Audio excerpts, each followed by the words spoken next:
There we are. Could find the buttons, but we got there. All right. I think we're live and ready to talk about speedrunning for the 168th time. And yes, I looked up the number. Yep. All right, it's my time. It's your time. Who are you? Hello, everybody. I am IllegallySam. Uh, the speedrun I'm most well known for is probably Levelhead, because for a long time that was like the only thing I ran and only thing I submitted to like every marathon ever. I've since branched out. I speedrun mostly indie games at this point, but I've stuck in that niche of stuff you've probably never heard of. That's how I was gonna describe you. So There's definitely a true. there's a couple things that I've stuck with that people have heard of, but just not many. Not me, but Yes, that too. And it's yeah. not stuff that everybody's heard of. I don't speedrun Mario. I don't speedrun Zelda. Yeah. None of that kind of stuff. Kind of Kirby though. Technically, I do speedrun Kirby. I have technically speedrun 1.5 Kirby games. Well, that's 1.5 more than I will. So there you go. You kind of know a quarter. I don't know. That counts. I mean, Nintendo World you played Championships. you played Nintendo World Championships. That's enough to get Fair a enough. quarter. That's my half anyway. I see. Makes sense. Yeah, But that is a game people have heard of, so there you go. that is true. That is true. I've at least heard of that. Oh yeah, because it Obviously. has Mario in it. Also true. Anyway, uh, well, I guess it's time to start talking about speedrun and Yeah, you doing it, which yeah. started how? So I kind of like to joke that I have 3 different starts, Mm, which is technically the first time I learned to speedrun, the first time I submitted to SRC, and then when I actually started speedrunning. okay, I'm not confused.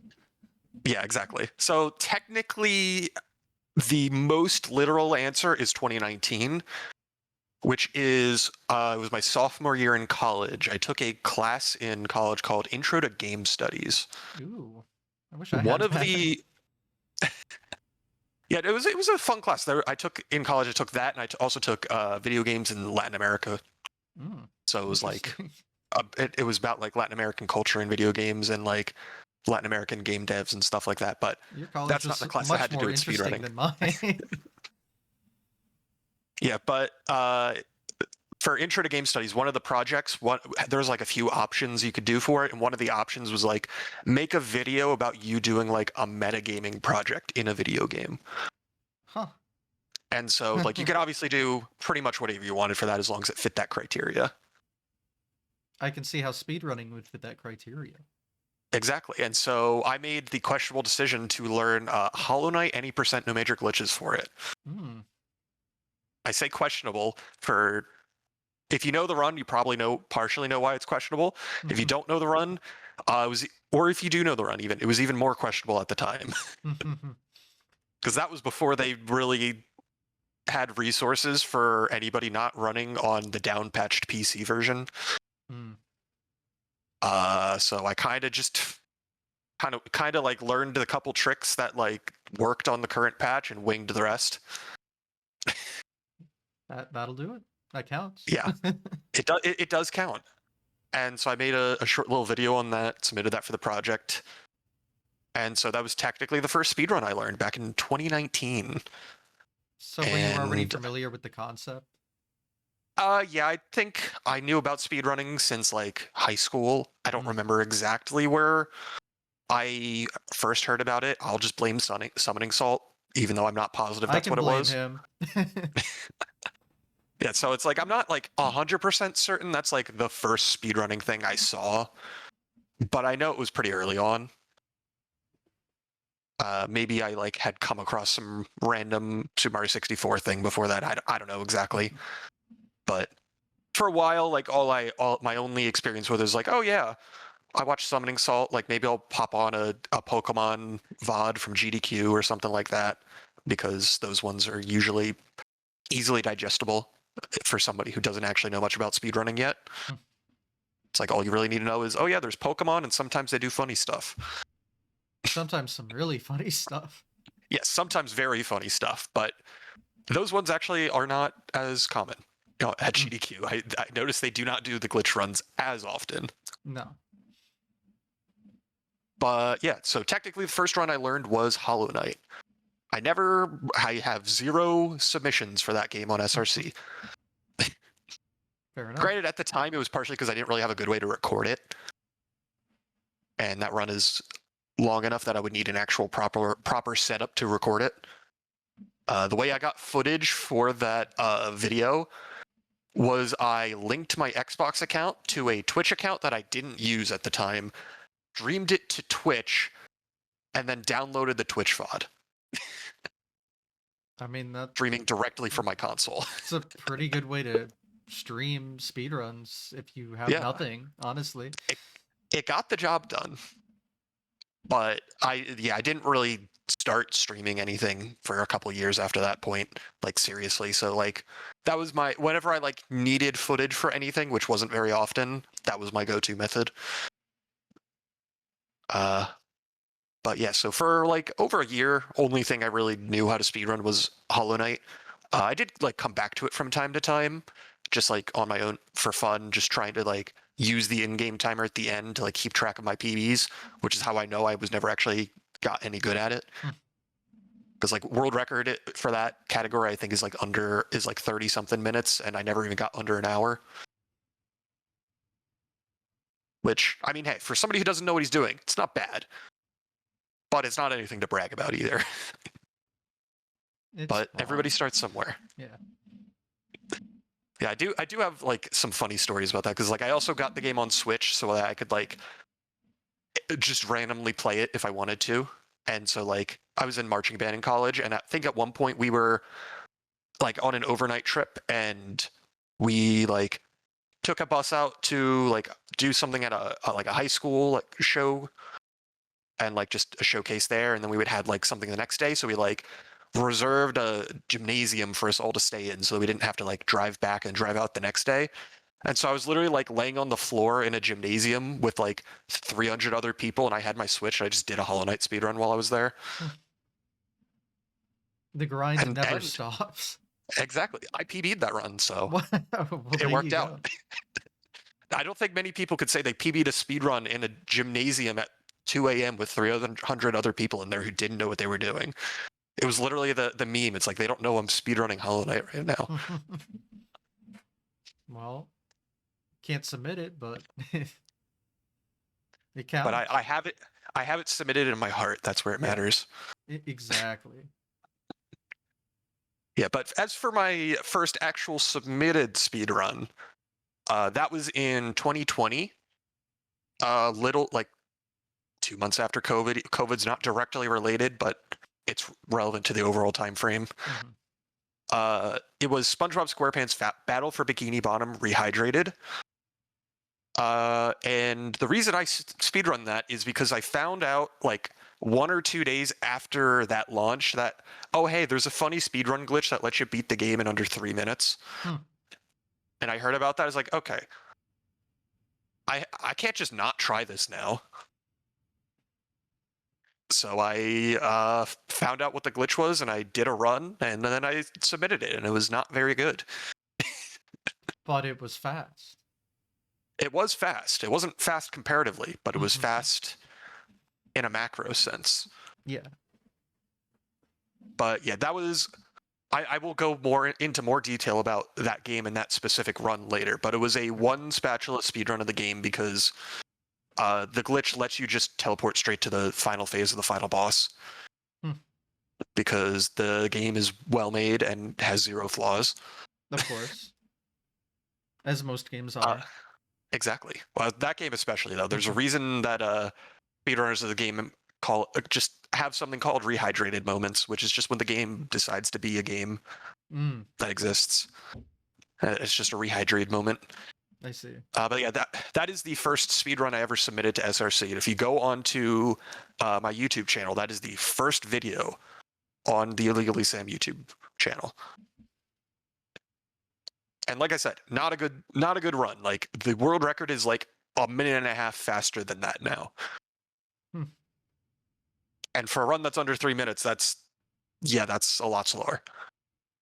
Well, yeah, but that's still pretty fast. I mean, yeah, it's because you literally just do the last phase of the final boss and that's it. It's a good run. It is. I have a soft spot in my heart for that run as well because, like I said, it was my first ever submission to SRC. And then I would say my actual first speedrun is Levelhead because that's the first speedrun that I actually put effort into learning and practicing and getting better at. Which the first time I actually ran a full game category for that was in the summer of 2021. But I started learning ILs for that game in, I think it was December of 2020.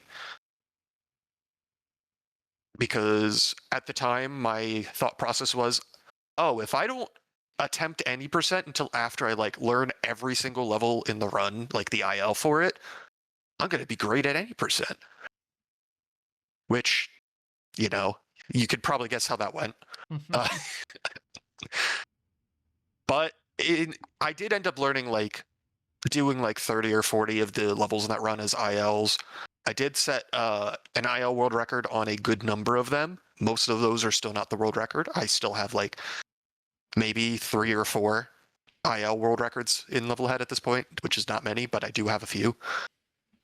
But yeah, that was like I said, that was my first actual speedrun that I put effort into. Because I started that game. That game came out right after COVID happened. It came out April 30th, 2020. And it was on Game Pass, which is why it came to my attention. And yeah, so yeah, from that point on, it was just like, at first I was just like, oh yeah, I'll play it, see what this is. I don't exactly remember why it caught my eye. I just know that it was on Game Pass, and I decided to give it a try. And then I eventually fell down the rabbit hole. Yeah, because for anybody who does not know what Levelhead is, why are you watching an interview with me? First of all, but if you don't know what Levelhead is an indie 2D platformer that has a very heavy emphasis on user-made content. It has a built-in level editor and has a very robust system for sharing and playing other people's levels. And so that's what the focus of the game is. And for a long while, that was what I did the most in that game. Even after I started speedrunning, I still played other people's levels a lot of the time. But the speedruns that I did for that game mainly centered on the game's campaign, which is 93 levels. Any percent requires 62 of them. And yeah, you just gotta get through those levels as fast as possible, and that's how you speedrun it. What are the mechanics of the game? Yeah, so the main mechanic here, I have a way to visually demonstrate this because I have a great. I have plushes from the game. So yeah, this is GR18. It's the main character. It's a delivery robot, and in order to beat every single level, you have to find the package, which is just located somewhere on the level. Could be at the very start, could be very end, could be anywhere in between. And as GR18, you just gotta grab the package, make it all the way to the end of the level, and that's how you beat each level. Oh. But there's a lot more that goes on in between that. So like the package, there's tons of other stuff that you can grab and use in various ways.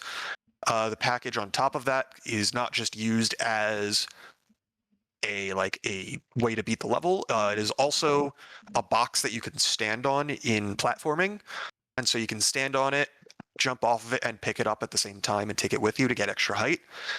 And an extension of that is the main bread and butter of Levelhead speedrunning is the super jump, which is you throw the package into midair, jump off of it in midair, and then grab it, and then you can just get a ton of extra height that way. And there's multiple variations of it. It's used everywhere, and it breaks apart a lot of levels to just make them way faster than they're supposed to be. So not intended. It's not intended, but the devs did find out about it in early access, and their thought process was just like, oh, hey, that's really cool. We'll just leave that in. Based. We love to see it. Exactly. It's like, no, the developers for that game were very cool. There was only like a couple kind of like broken / speedrun related things that they tried to fix, and most of them are people were just like, yo, no, yeah, we understand why they did that. And it's also really funny because sometimes they tried to fix stuff and then it just made it slightly harder and it was not actually fixed. Hmm. Yeah, because there is a balance between this allows for really cool stuff to take place in the game and cool speedrun tricks and like ways to break levels. And on the other side of it, this breaks literally every level that has this item and makes it not fun. And so there's a good balance between those two things. Okay. But yeah, the game has like a bunch of power-ups as well that let you do various things. There's the tiptoe, the waylay, the zipper, the ripcord, the rebound, and it's not in the campaign, but the shade. Those all just give you various mechanics where like the tiptoe lets you climb on walls and cling to the ceiling and stuff. The waylay punches real good. The zipper teleports through walls, which that one you could probably guess how that breaks all of the levels with it. I see. But yeah, that's kind of what makes the run really interesting. Is there's a lot of ways to break things apart, but it's not trivial to do so most of the time.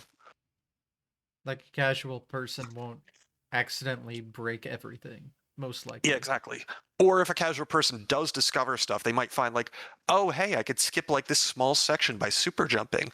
And they're not going to realize, oh, I could skip the entire level by doing this other thing.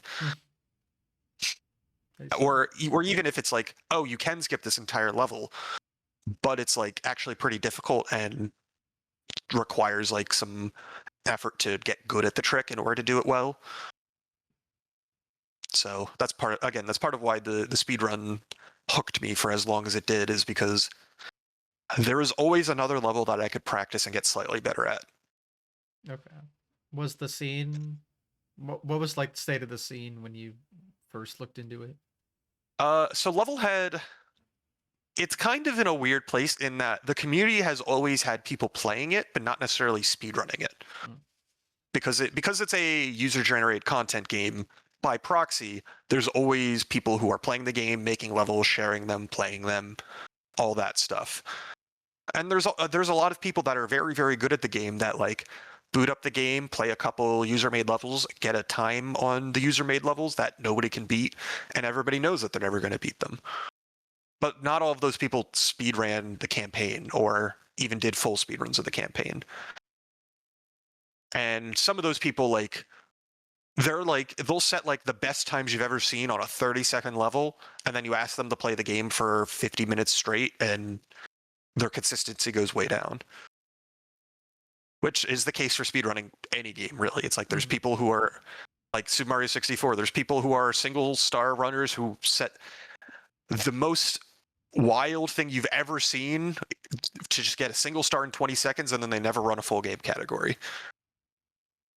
Yeah. So I have at this noticed point, Levelhead, I would say, is pretty dormant in terms of the speedrunning scene. I don't think anybody has done any full game runs in wait a little while. But back when I first started, any percent wasn't even a category at first when I first started learning the game, because any percent almost doesn't make that much sense for the game. It kind of makes sense if once you like look at what's going on, but at first there was only all levels and 100%. All levels was just play through all of the levels from a completed save file, which is all 93 levels in a row. You don't have to worry about any of the fluff in between, and that's it. And then 100% was you have to actually go and wipe your save file, and then 100% the campaign from scratch. And eventually we did add 2 more categories. First was any percent, which was wipe your save file, and then beat all of the levels that are required to reach the credits, which makes sense. But at the time, people were like, oh yeah, would this be a category people are actually interested in running? And then it obviously became the most popular category because it's the shortest one. And then we also added, this was mostly at my request, this next one is all levels new game. which is beating all of the levels but from a new save file, which is like notably different from beating them all from a completed save file, because there's a number of levels that have unlock requirements that require you to not just go through all 93 levels in any percent fashion. You actually have to like do some extra stuff in a few of the levels, which is why I think it's interesting as a run to separate it from the other stuff. So what differs 100% from all levels new game? So let's get into the weeds about the collectibles then, because there's Oh. almost 5,000 collectibles across the 93 Oh levels. dear God. Okay. Because there's in addition to just beating every level and like collecting every node on the world map, because there's some optional stuff that doesn't unlock anything related to the campaign but still counts to percentage. But within the levels, there's 4 things that you need to care about. First off is the on-time delivery, which is just a par time. So you have to beat every level within a time that was set by the developers. In the vast majority of the levels, that means getting every single collectible in the level and then finishing the level within that par time. And then there's a handful of levels where like it is literally impossible to get every single collectible and still finish in time, so you just have to do the level twice. Which is a little unfortunate, but that does allow for some interesting routing stuff with some of the other collectible types, which are, there's the bug pieces, which in about 50 or so of the levels, I think, maybe 60, I forget the exact number, but not every level has these collectibles, but there's 4 bug pieces in the levels that have them. They're just collectibles that are strewn about and hidden somewhere in the stage, and they count when you finish the level. So you do need to collect all 4 of them and then finish the level to have them register. And then there's the GR17, which is there's one of them in levels that have them. And again, not all levels have them. However, it is collected the moment you pick it up. And so there's a lot of levels where you get every collectible, finish it under the on-time delivery, and then go back in the level a second time, collect the GR17, and then just immediately quit out. That way you don't have to play it a second time, which saves a good chunk of time because the animation for completing a level is like 6 seconds. So that alone saves time. But the spot where the most of the 5,000 collectibles comes in is with the gems, which are kind of like coins in your standard platformer, a la Mario. But the thing that matters is you have to collect every single gem in a level for it to give you the little icon that says you got all the gems, and you have to do it all in one run. Mm. And I think the level that has the most gems has almost 200 of them in it. Most levels, they're like on the direct path and you don't really have to go far out of your way to get them. But there are a good handful of levels where it's like, oh yeah, no, you have to like really know how to get this level quickly and efficiently in order to get everything and then still finish under the par time. So if you don't collect everything, or like you collect everything but are too slow, it won't count. Yeah, like if you do everything, like I said, there's some levels where this is required. If you get every single collectible and then finish above the par time, you just got to follow it up with an any percent run of that level. Mm. So optimally, you want to do it all in one. Yeah, exactly. But yeah, like there's a couple levels where it's like I have a spreadsheet of all the IL times, like all the IL records for collecting all of the collectibles in one go. And I think there's 5 levels in the campaign that it is literally impossible to get everything and finish it under time because the part time is just too strict. And the collectibles are too far out of the way. There are a couple levels where there is an extra little funny thing that you can do that optimally would be relevant on a couple levels, but in practice is only relevant as a backup, which is there's a funny thing you can do where if you enter a level and like a third of a second later use your stick to like move on the map, the game will enter the level and move your icon on the map, so it loads the wrong level data. And so you basically like load up the level you tried to enter, but it loads up some of the metadata from the level you tried to move to. And so some of the collectibles that you collect if you do that count for the stage you moved to as opposed to the one you just you're trying to actually enter. And so if you do that, you could basically like go in, collect a GR17, and it'll count for that other stage instead. And so for like some stages, the reason I say it's a backup is if you like miss the on-time delivery on a couple certain stages and have to redo the level anyway, you might as well wrong warp in, collect a few of the collectibles, and that makes the next level slightly faster so that you lose less time. Like there's one specific level that I know that I do it on if I mess up where the next level, it is impossible to get the on-time delivery and all of the gems and bug pieces one go unless you cut out one specific bug piece. Then it is trivial. And so if you were to wrong warp, get that bug piece ahead of time, and then go in, you could easily get the on-time delivery in one go, and then that cuts out an extra playthrough of that level. But unfortunately, it's not that other level is not faster to do. It's only faster if you messed up in the first place. Well, I guess that makes things less confusing, at least, if you don't mess up. Yeah. Yeah, it's one of those things where it makes a lot more sense if you could see it than if I were to just explain it with words, but it just adds like another like little twist into things when you run 100%. Because it's like you don't have to worry about that as a backup, but like if you're aware of it, you know, it's good to keep in your back pocket. Okay. Yeah. Yeah, 100% is probably my favorite category of level head. Just because all of the other categories have had people run them in some capacity and or beat my times because I do not have world record in every category. But 100% is the category that pretty much nobody tackled seriously until I started running it.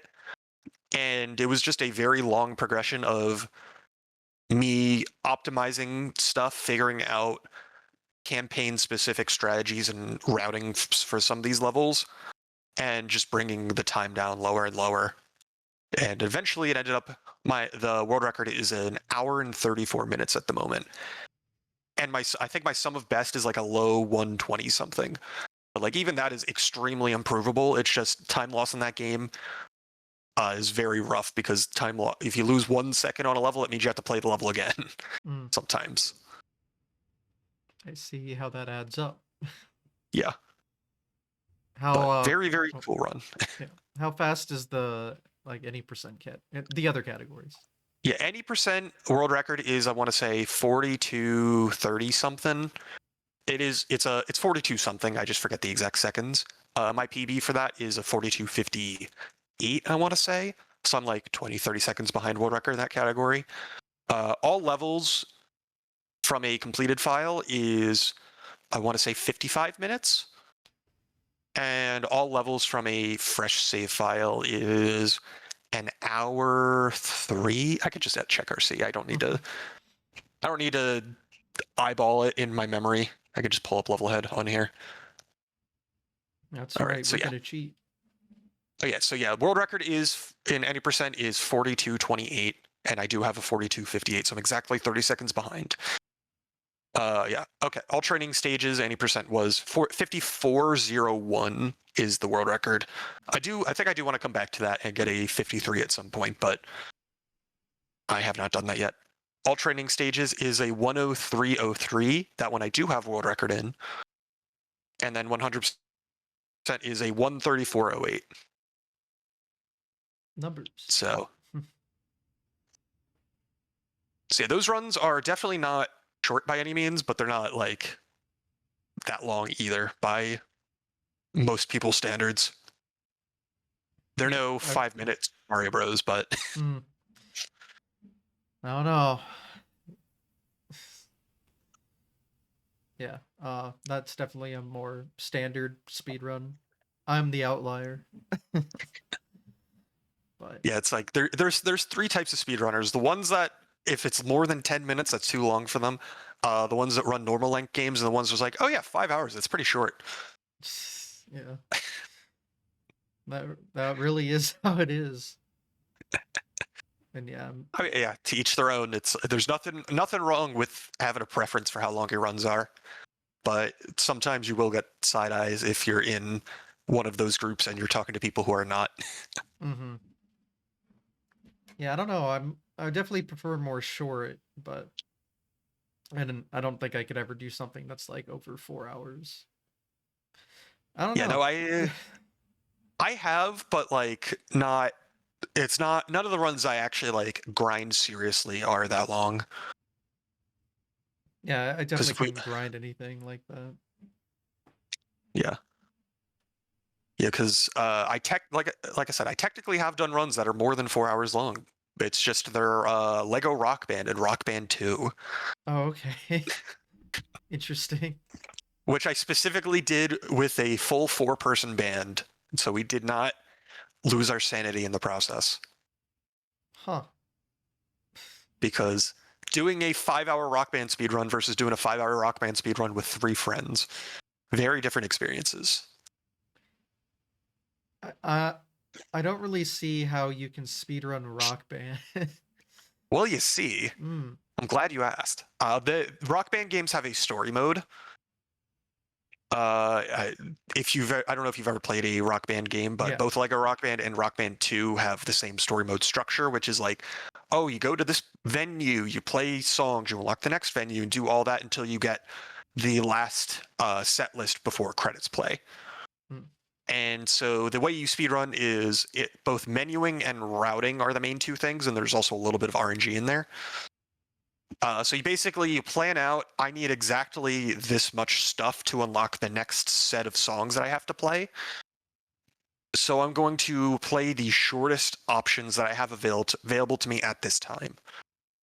Because both games have the option to build a set list, and oftentimes those are the best way of getting stars to unlock the next thing. And so you just go in, you plan ahead of time. It's like, all right, these are the 3 shortest songs that I have unlocked. These are the 3 songs I'm playing here. And you could probably guess that, yes, that means we play the same goddamn songs every time. Yeah. But it's funny. The 20th time you play We Will Rock You, it's still funny. Okay. It's just not for the same reasons as the first time. Fascinating. But But yeah, so that's how those runs kind of turn out. Is you play the run is like 40% playing the same songs, and then this other 60% is playing like required songs or required set lists. And then there's a couple set lists in both games where it's like, oh, the contents of the set list are completely random, and you have to play the set list. So you just have to cross your fingers and hope you get a quick set list. Usually you won't because the game's mean to you. Still, Like it doesn't really sound like a speedrun game, but it is legitimately a fun routing challenge to like go in, figure out, oh, this is the length of every song. This is what you should play here. This is what you should play here, all that stuff. And so like there is actually like a good amount of planning that went into both of these runs. mm, Just yeah, the actual execution of it is not what you would necessarily expect from a speedrun. It's mostly just playing Rock Band for 6 hours. all right. I will say, funny thing about the Lego Rock Band speedrun we did. Uh, in the Lego Rock Band set list, the songs range from about 2 minutes to 4.5 minutes, and then there's one song that's over 6 minutes long. Hmm. There's nothing in between 4.5 minutes and 6 minutes. It's just that one song. That one song is called "Short and Sweet," Yeah. and there is the one random set list that you're required to play with 5 songs in it near the end of the run. We got "Short and Sweet" in that set list. And so we just got minutes of time lost as a result. That's just cruel to Yeah. have it be called that, and it's the longest song. Yeah. I mean, it's a very cruel irony, but it's also really funny. It is really funny. I'll give him that. But yeah. Yeah, thankfully, like Rock Band 2 has shorter songs because there's like a minute and a half long song in that game. Hmm. And yet the run's longer. No. I assume there's more content. Yeah, it's mostly just you have to play more songs. And Lego Rock Band has build a set list that are 1 song long. The shortest one, Rock Band 2, is 2 songs. Hmm. So that also matters. I'm just picturing going to a set, one song. All right, goodbye. It's like great, It's great concert. the people love it when we play Hello There by Cheap Trick and literally nothing else for every concert. Because we just keep getting fans every event. That's how the game tracks it. I see. Well, if it works, who am I to judge? So yeah, it's like I can't in good conscience recommend anybody speedrun Rock Band, but if you have 3 friends that are willing to put up with it, it's definitely an experience. I would not recommend doing it by yourself. Yeah. I mean, at that point, just like do a playthrough of the game. Yeah, exactly. At the I point, don't just know. play the Rock Band normally. Yeah, I don't know. Kind of Yeah. weird, but obviously Yeah. you can speedrun But anything, so you can. It has a leaderboard on SRC, so therefore, therefore, it's official. yes. No, the way that came about was in college. This was my senior year of college. Me and my roommates were just like, we were just like kind of messing around. I was like, are there any like funny things we could do to just get a free world record on SRC? And this is not. And we also did Battletoads 2020, a 3-player speedrun of that game. Which, if the people didn't know, yes, they made a Battletoads game in 2020. It's actually pretty good. I like it. I actually did know about that one. But yeah, there was nobody on the leaderboards for the 3-player speedruns because we had played through the game with the 3 of us, just casually getting all of the achievements, and we realized, oh wait, there's nobody who has speedrun this game with 3 people. We'll just play through the game again, do with the 3 of us, and then submit that to SRC. And we did. We still have world record in that because nobody else has run it. Amazing. But that spawned us trying to find like, are there any other funny co-op runs we could do just for a free world record? And we realized, oh hey, Lego Rock Band has a speed run. We have the full Lego Rock Band kit in our apartment. Let's just do that.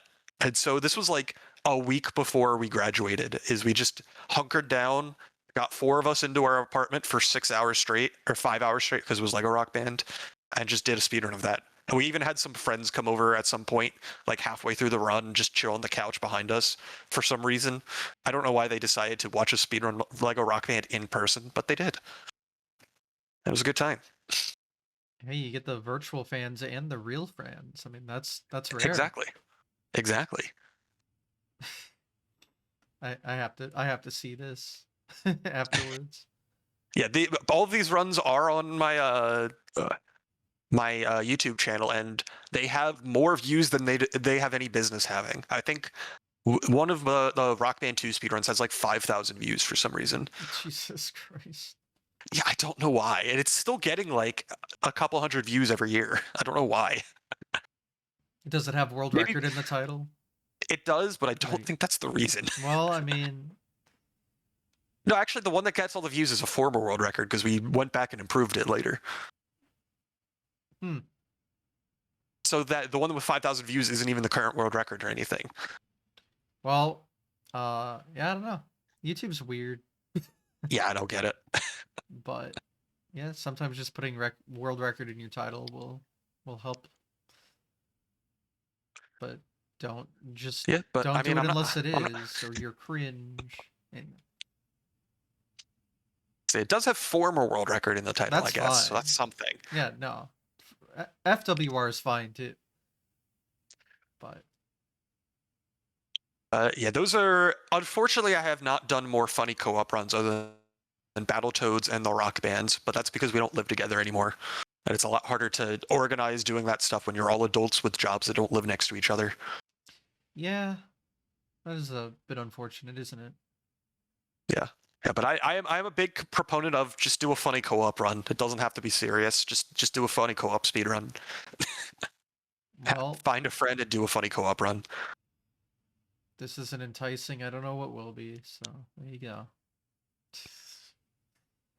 So Yeah. is that More people need to go into the practice room at a GDQ, find a random person in the practice room, and then just pick a random co-op game and do a speed run of it. Doesn't matter if it's good; it's just funny. Well, write that down in my bucket list, I guess. I didn't know this was so important, but That's the thing. It's not important. That's why it's funny. I get it now. But yeah, I don't really do co-op runs at all now that I think about it because Mario 1 has a co-op mode, but it's like, okay, you play game and beat it. Now player 2, you play game and beat it. And But that's all. green. That's all it is. But green. No physics changes either. That's just all it is. It's great. Yeah. That's I my mean, co-op experience. it did the job for the time, but like, yeah, it's not interesting in a modern context. Yeah, but But I don't know. What is yeah, funny that I have done is there's a two-player at the same time hack of Mario 1. And oh, that that is is funny. that Yeah. is chaotic. And loves to eat your inputs, I think. It's a it's a very fascinating piece of work. So, I think that I mean, counts yeah. as funny co-op run. I mean, yeah, it's co-op and it's funny, so therefore, Therefore, and I have done it in the practice room. So, I yeah, got world yeah. record in the practice room. Ooh, that's Chef. fun. So, yeah, You know, 2019. I, I have looked in over the years. I have looked into random funny co-op runs. Is like, does this have any runs? And would this be funny to do as a co-op run? Even, but I haven't actually followed through and done any of them since then.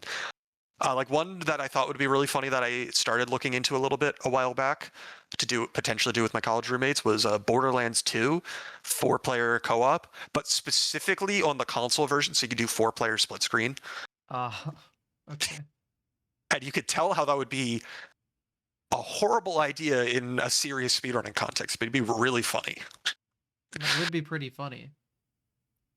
I thought Yeah, they've because no, I thought they did something like that.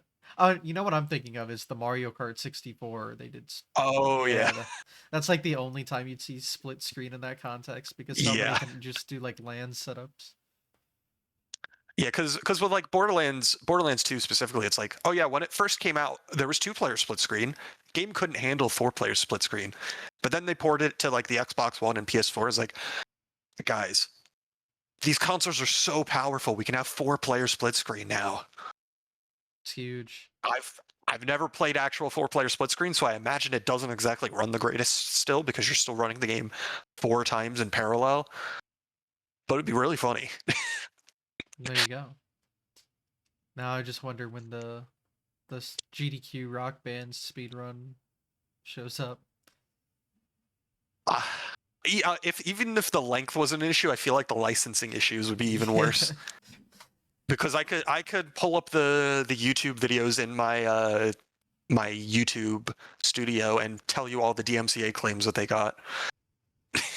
I believe it. Yeah. Funny enough, Lego Rock Band didn't get many.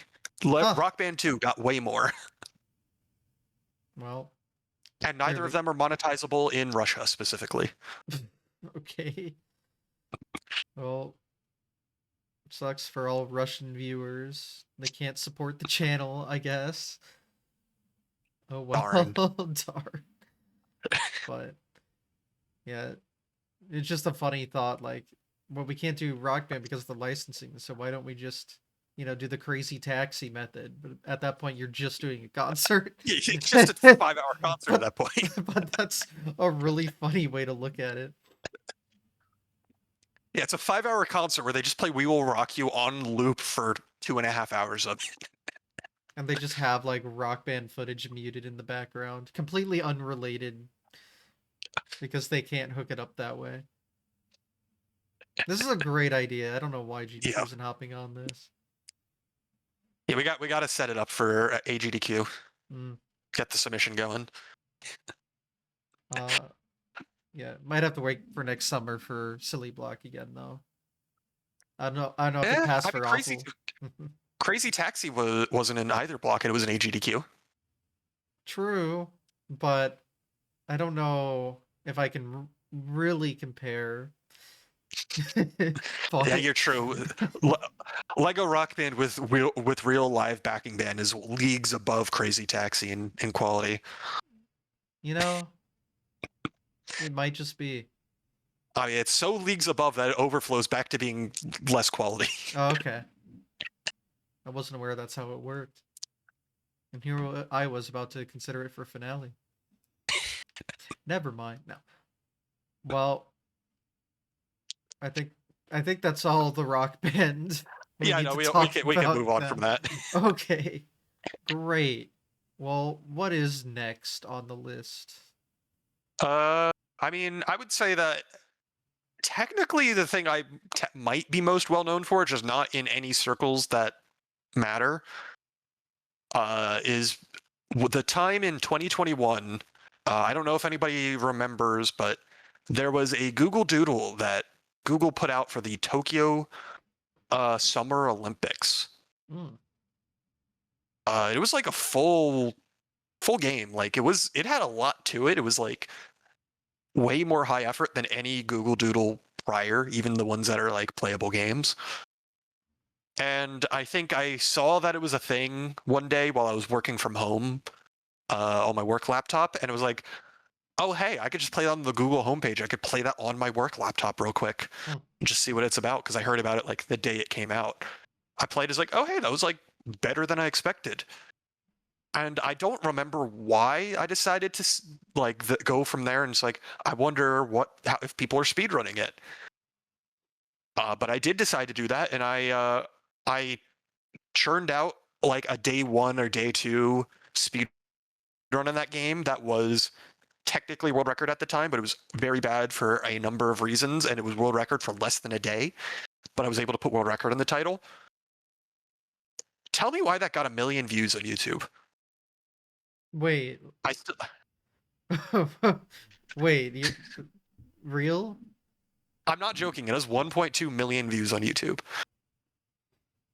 That's I more don't know than why. that's more than everything I've ever done times like 6. That's more than that's more than everything else on my YouTube channel by a factor of 100. Fair. I Wow. have no idea why that happened. Again, This YouTube algorithm is yeah. a mystery. This run was literally just gameplay. I forget. Was this one that even had live split overlaid on it? I don't even remember if I did that or not. Let me check. Hmm. Were there But like like this run had leaderboards for no this? yeah, like there was a leaderboards at this point. Okay. All right. Yeah, 1.2 million views. Doesn't even have live split overlaid on it. Doesn't have any face cam. It doesn't have any like I didn't talk over it or anything. It was literally just gameplay and game audio and nothing else. 1.2 million People views. yearn I for the don't know olden why. days. Clearly. It's like I still have like almost 3,000 subscribers on my YouTube channel that are exclusively from that video, and I've just been slowly hemorrhaging them for the past 5 years. It's That's like every so often I open my YouTube studio, it's like, oh hey, you lost 3 subscribers this last month. That's up 270%. Good job. wow. That's wild. I've I have not seen that. Granted, I've never had So anything go viral, but just yeah. wow, you lost far less this month than usual. Keep up the great work. It's like, okay, thanks. It's like on the one hand, that's incredibly insulting. On the other hand, it's incredibly hilarious. I feel like that's the like theme of today. Just anything that's really funny. It's Exactly. great.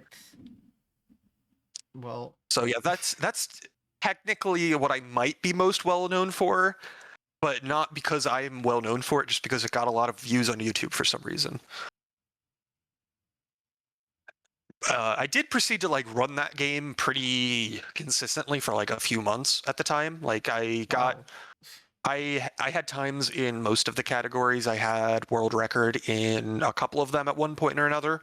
The one that I ended up putting in the most effort compared to other people was the 100% category in that game, which there's actually a few 100% categories because they actually released an update like 2 or 3 weeks after it initially came out, which added some extra content. And so there was like a pre-update 100% category and a post-update 100% category. The pre-update 100% category is under 30 minutes. Post-update is like over 30 minutes long. And I think I still have world record in one of those categories, even though I have not ran it in 4.5 years. Maybe I'll come back to it someday. But it was a fun little couple month streak of running that game, and a non-zero reason why I kept running it is because every video I posted from that game got like a couple thousand views for some reason, partially because of the 1 million view video. And that was way more than anything else I would ever post. Would regularly get, nothing else outside of Rock Band would regularly get over 100. But how, like, because this is a free Google Doodle game. Yes. How good is it to warrant like months of grinding and this many views and categories? What? Let me pull up the SRC page so I can tell you how many people submitted a run to this game. Okay. I don't know what to do to be mentally prepared. There it is. All right, so the category that has the most people who ran it is All Scrolls Warps Allowed, which is the game has a bunch of it's basically like a mini game collection with like a bunch of like overworld stuff.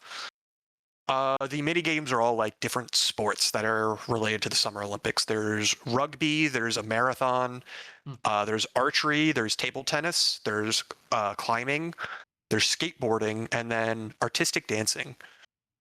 Sure. Those are the 7 mini games, and so All Scrolls is just beat the lowest level of all 7 of them as fast as possible to get like the award ceremony cutscene, and that's the category that the most people have run. The most recent world record for this was set yesterday. What the fuck? Okay. The world record before that had stood for 3 years. Okay, that makes a little more sense, I guess. But like there are people who still run this today for some reason. Yeah, the fact it's still active is kind of mind-blowing. There are 689 runs on the leaderboard for this category. Wow. And there's no like built-in to the Doodle leaderboard, so they like actually go out of their way to like look up the speed run, find the page. Jesus Christ. Yeah. I guess it helps that it's a free game, but still. I mean, yeah, it's like it's very accessible is the thing. It's like anybody who went on Google during that time frame saw the game. And because it was up for like 3 or 4 weeks, I think, over the summer that year. So also the total run stats, it has 3,280 runs and 1,141 players, and that does not count the category extensions. Jesus Christ. Which have an extra 275 runs. Well, you learn something new every day. I know it's like I never really got too involved with it as in like a overall sense after this point, but like it did make me aware of the overall Google Doodle speedrunning scene. There's a scene now, is there? Yeah, there is. And this game got a lot of people into that scene because something that a few people got into as a direct result of this is all Google Doodles.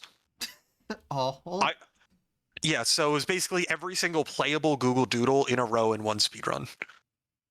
I have to imagine there's quite a few at this point, right? Yeah, I don't know. I haven't kept track of it for a couple years, but at the time it was like, I think it was like a little, like an hour 10 minutes or something like that. It was like not as long as you would think, but still longer than somebody should be playing Google Doodles in one go. Sure, yeah. It also helps that one of the moderators for the Champion Island Games Google Doodle, and then by proxy became a moderator for the overall Google Doodle series. He made an offline launcher that you could download that just had every Google Doodle in it, so you could easily get to them all without having to like go to the Google archives or anything like that. Huh. And so that definitely made things a lot easier, is because you could just download that and play everything through that launcher. Well, fascinating. Yeah. And if you want to know about like some of the more nitty-gritty stuff about the Champion Island Games run, it's like optimally you have to use both mouse and keyboard and controller. What? because for overworld movement, it is faster to use controller because by having like the full 360-degree movement, you can get better angles.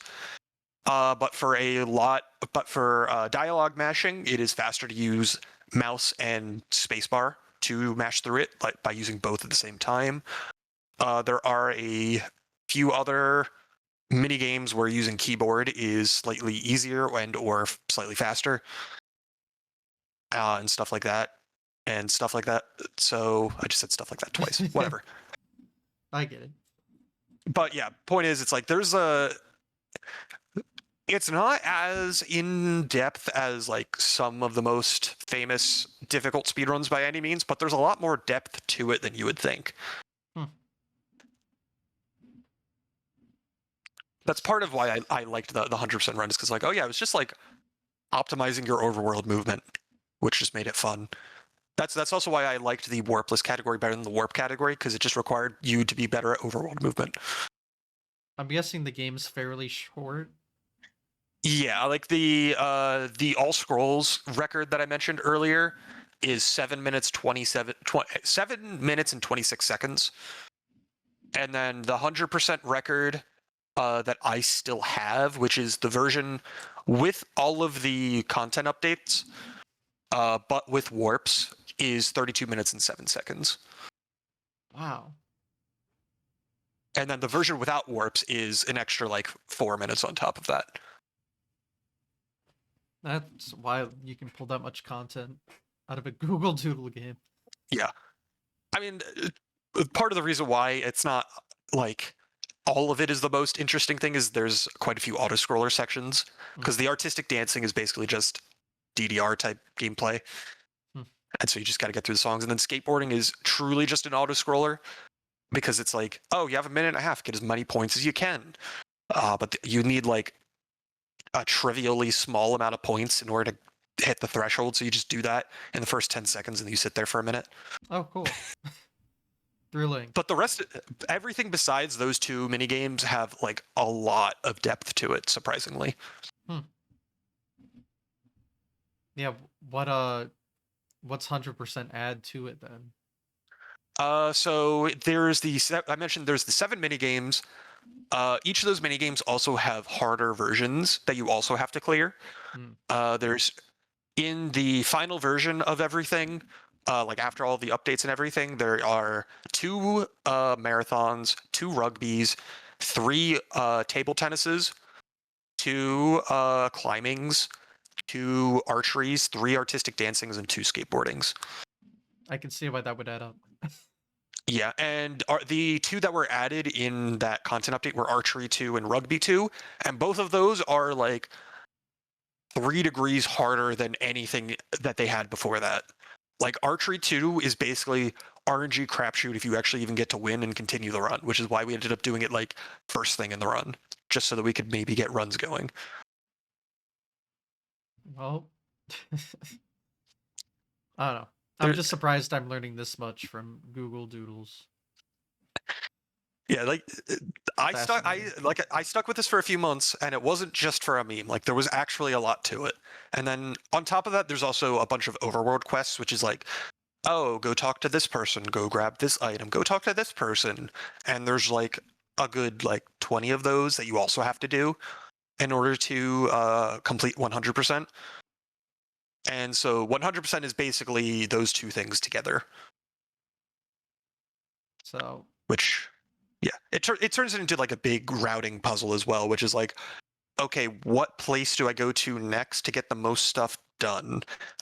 And then which places are like locked behind other requirements? Which ones do I need to do before this? When should I do this thing? Blah, blah, blah. And it's like, yeah, like at the time, it was like a lot of routing that went into making things as optimal as possible. So, at least according to YouTube, this will be your legacy. Yeah, according to YouTube, it's my legacy. Because it far outweighs anything else I've done. Well, good luck beating that record of 1.2 million views. I mean, I would like to beat it someday. It's just not going to happen. Yeah. Like, I don't think there's anything I could possibly do to get even like a 100th of that. Just get a task tie. No. I said I mean, 100. that is. I said a 100th as if I don't have like 10,000 viewed videos, but Which is exactly one hundredth. correct. A 10th. Yeah. I mean, still, my most viewed video I think is only like 17,000. So like, Yeah. I mean, that's still very respectable. That's no, more yeah, than that's anything. good. That's Yeah. the thing. That's how absurd That, 1.2 million on a that's more fucking than doodle any is. other video I have on my channel besides the one. Hmm. Yeah, that's a ridiculous outlier. But I don't know. Algorithm is fascinating, It is. It truly is. and it always rewards the just darndest things. Yeah. And for some reason, it still gets views to this day to some extent. How many? Let me see. Yeah, the top content in the last 48 hours for my YouTube channel are all still Google Doodle videos, So funny. getting like a couple hundred views every month. Yeah. So I don't know why people are still watching them, but they are. Yep. Algorithm's weird. A good example I think of is since we talked about summoning Stall at the very start, like Mhm. obviously his videos do well, but one of his most viewed videos to this day that still gets a ton of views is like a run, like a old punch out run, no commentary, no nothing, that hasn't been recorded in like 8 years.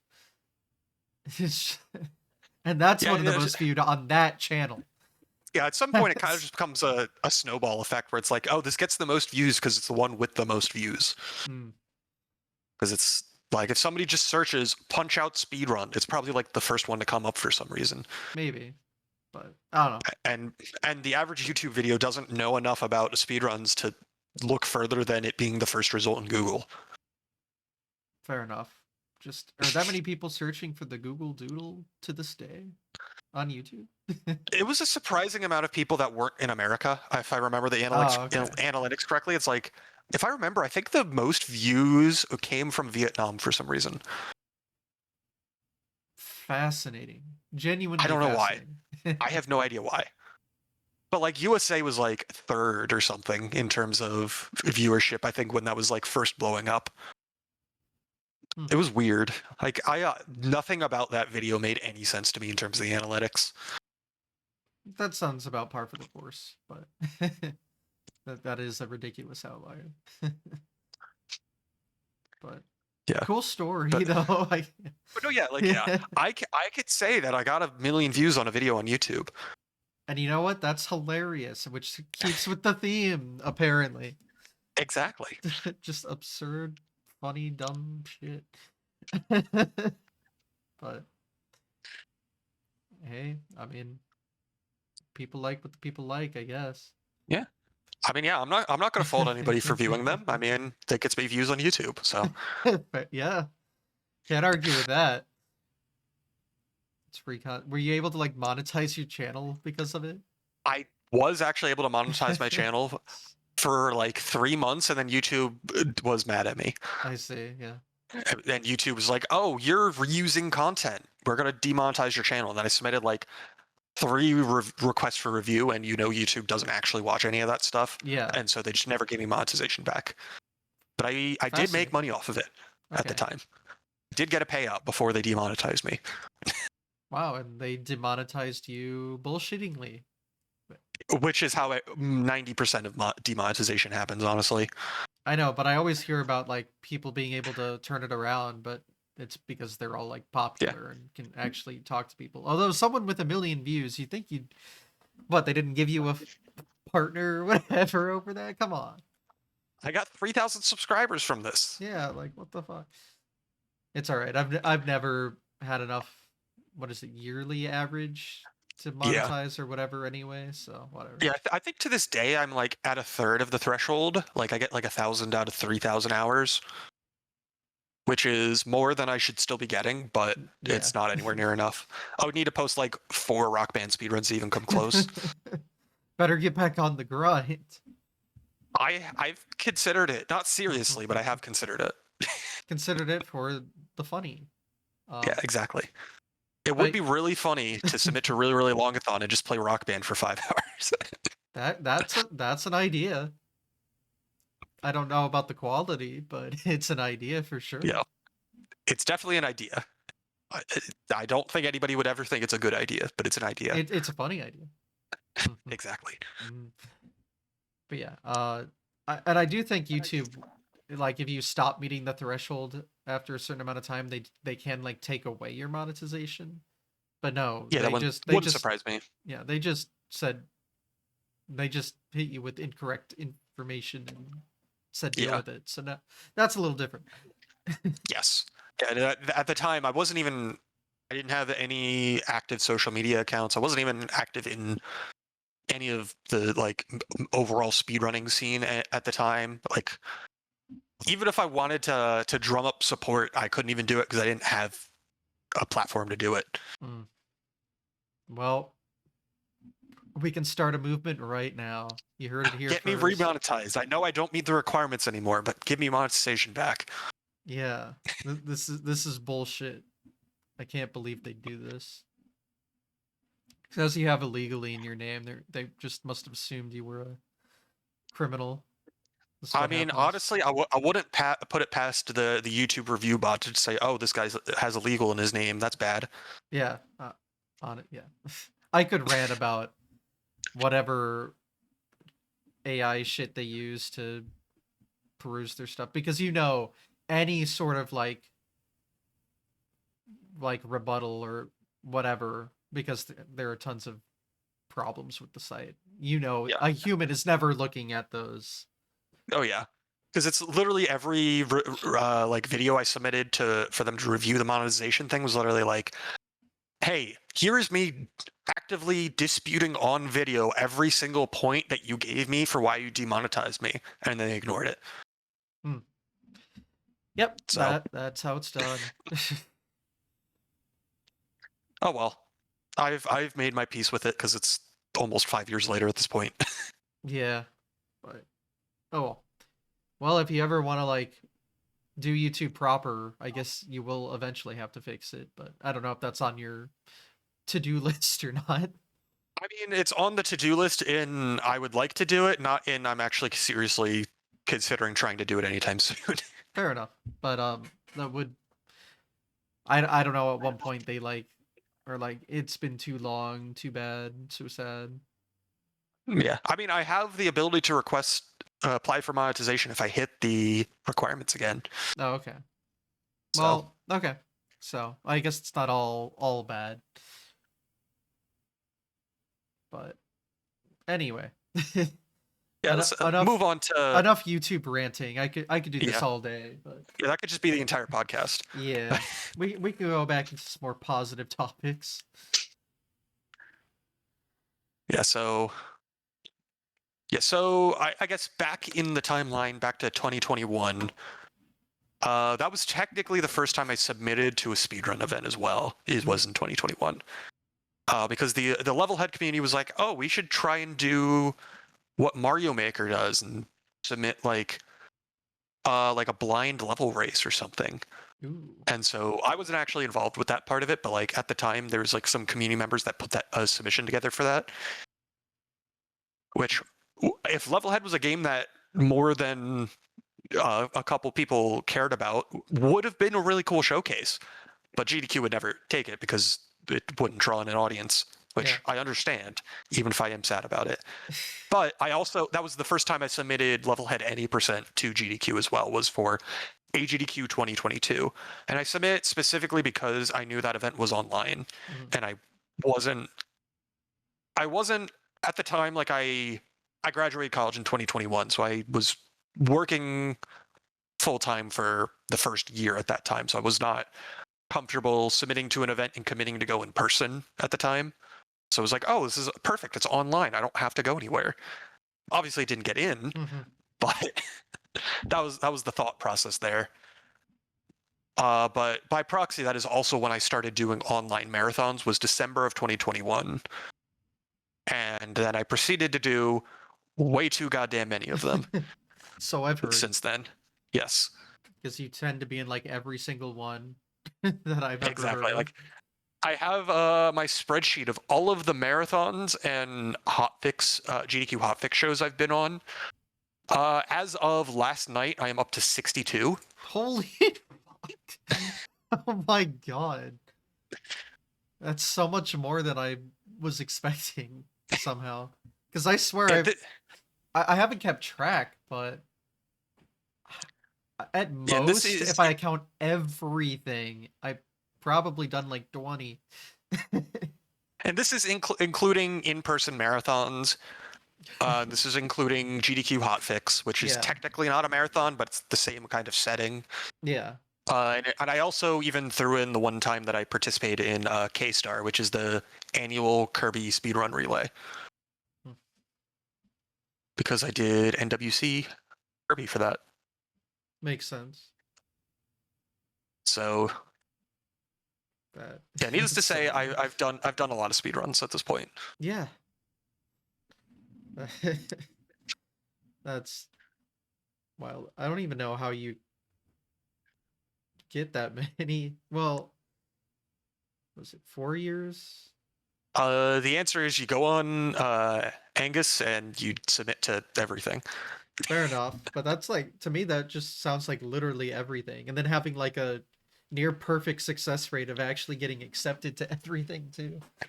I mean, it helps that a lot of them are small marathons. Yeah, But here, but I could look at my breakdown by year. I did 2 in December of 2021. I did 9 in 2022. I did 12 in 2023. I did 16 in 2024. I did 18 in 2025. And then I have done 5 so far this year. looking to break that yearly record. Right. Yeah, I mean, I've already got 3 more lined up for this year. Oh my So, God. and also I'll specify that this is not unique marathons. This is unique runs in marathons. So there are marathons where I did more than one run. Oh, okay. That, I guess it's still a lot, but like Yeah. wow. I I just how many different marathons is that, honestly? Uh, I would have to. I should probably put in something on my spreadsheet to make that easier to tell. Oh, But okay. it's a lot. I don't have it set up at the moment because I'm lazy. Fair. Actually, no, I can actually. Never mind, I can look at it. So I think it's Okay. uh 53 unique marathon events, but that doesn't include like AGDQ or SGDQ 25 and 26. Yeah, Those are yeah. counted as separate events at that point. Hmm. So 54 unique individual speedrun marathons. That's still just wild to me. Because I don't think I could name, well, unless I like went through all of GDQ's event backlog, I could probably name 65. But like Yeah. obviously that goes back to like 2010 and includes like so many off things like Yeah. that. Yeah, and my list does include several defunct marathons at this point as well. So Hmm. even if you wanted to try and guess all of them, you would not be able to because several of them are not around anymore. I could think of a couple, but Yeah, for various reasons. Some better yes. than others, but I will leave it there. Hmm. Yeah, but that's still just wow. That's a lot. Yes. That And is a lot.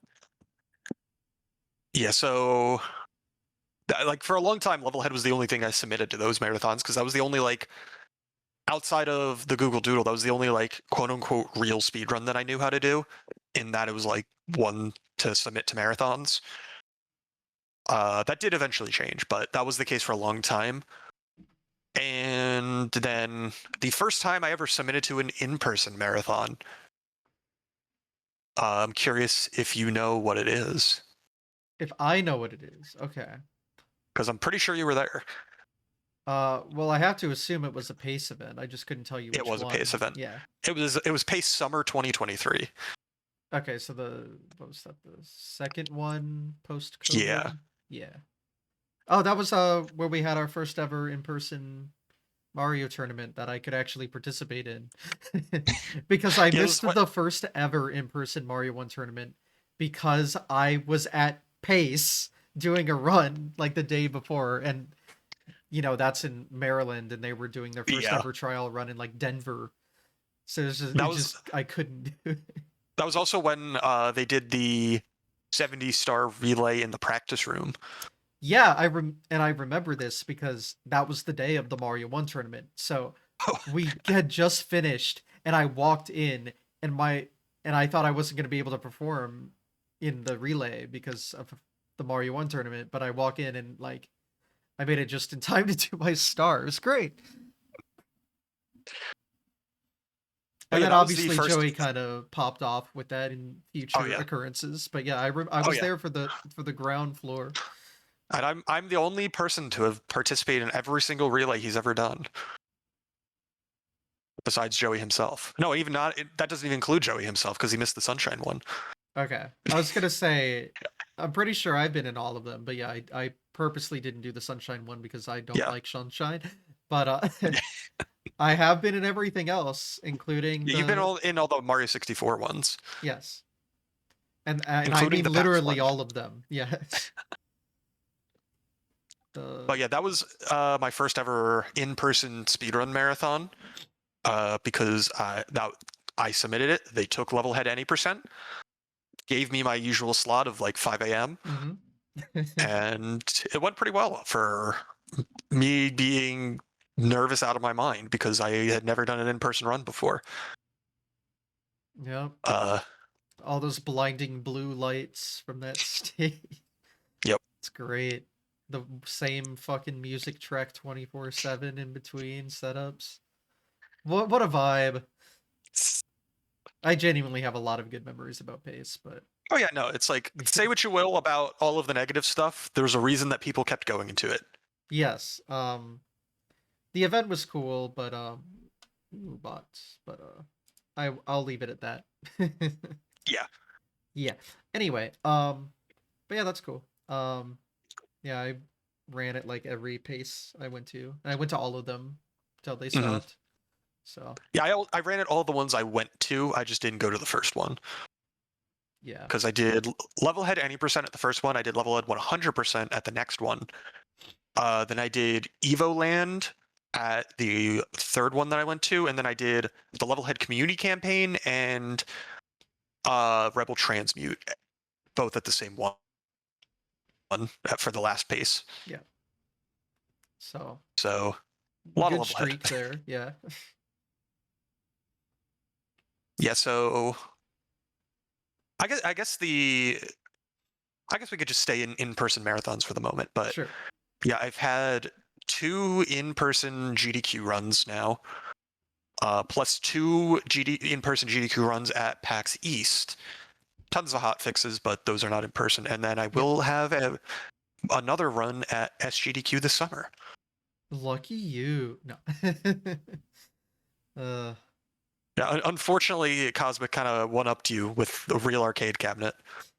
yeah, but it it's fine. I'm not mad.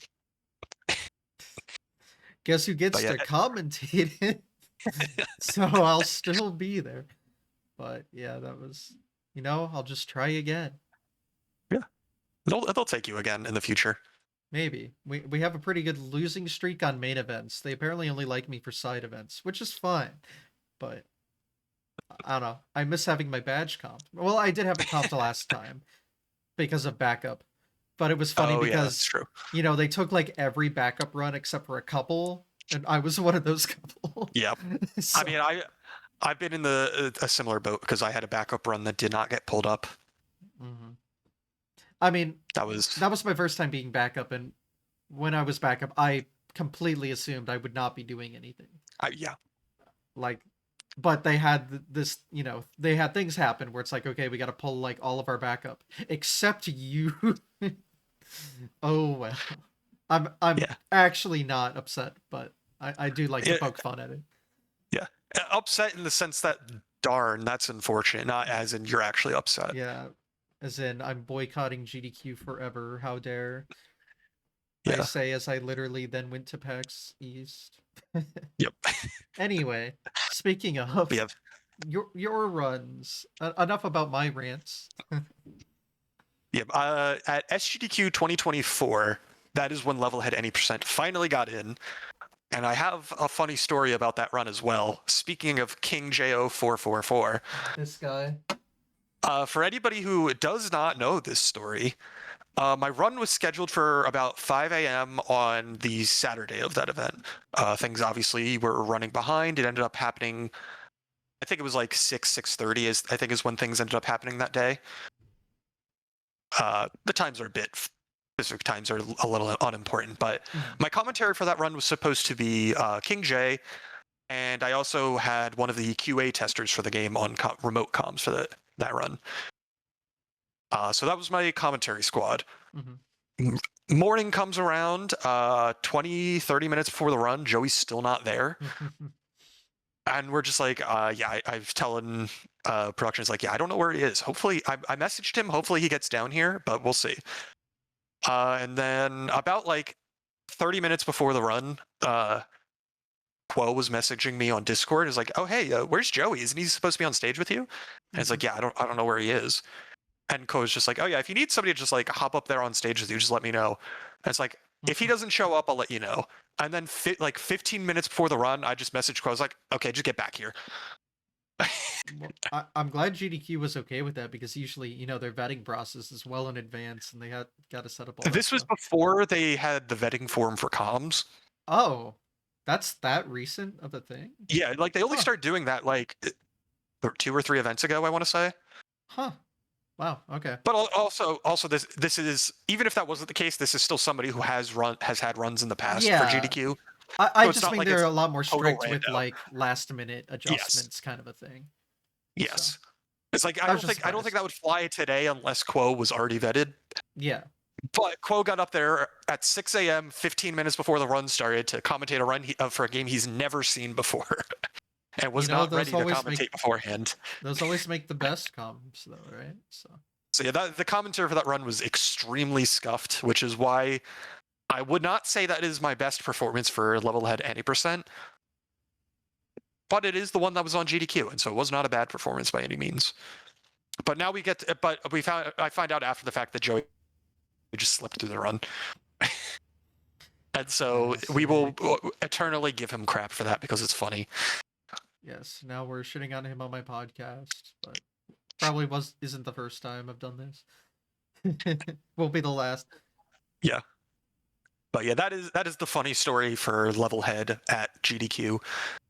Is my commentary slept through the run, so I had to get somebody else on the couch 15 minutes before the run instead.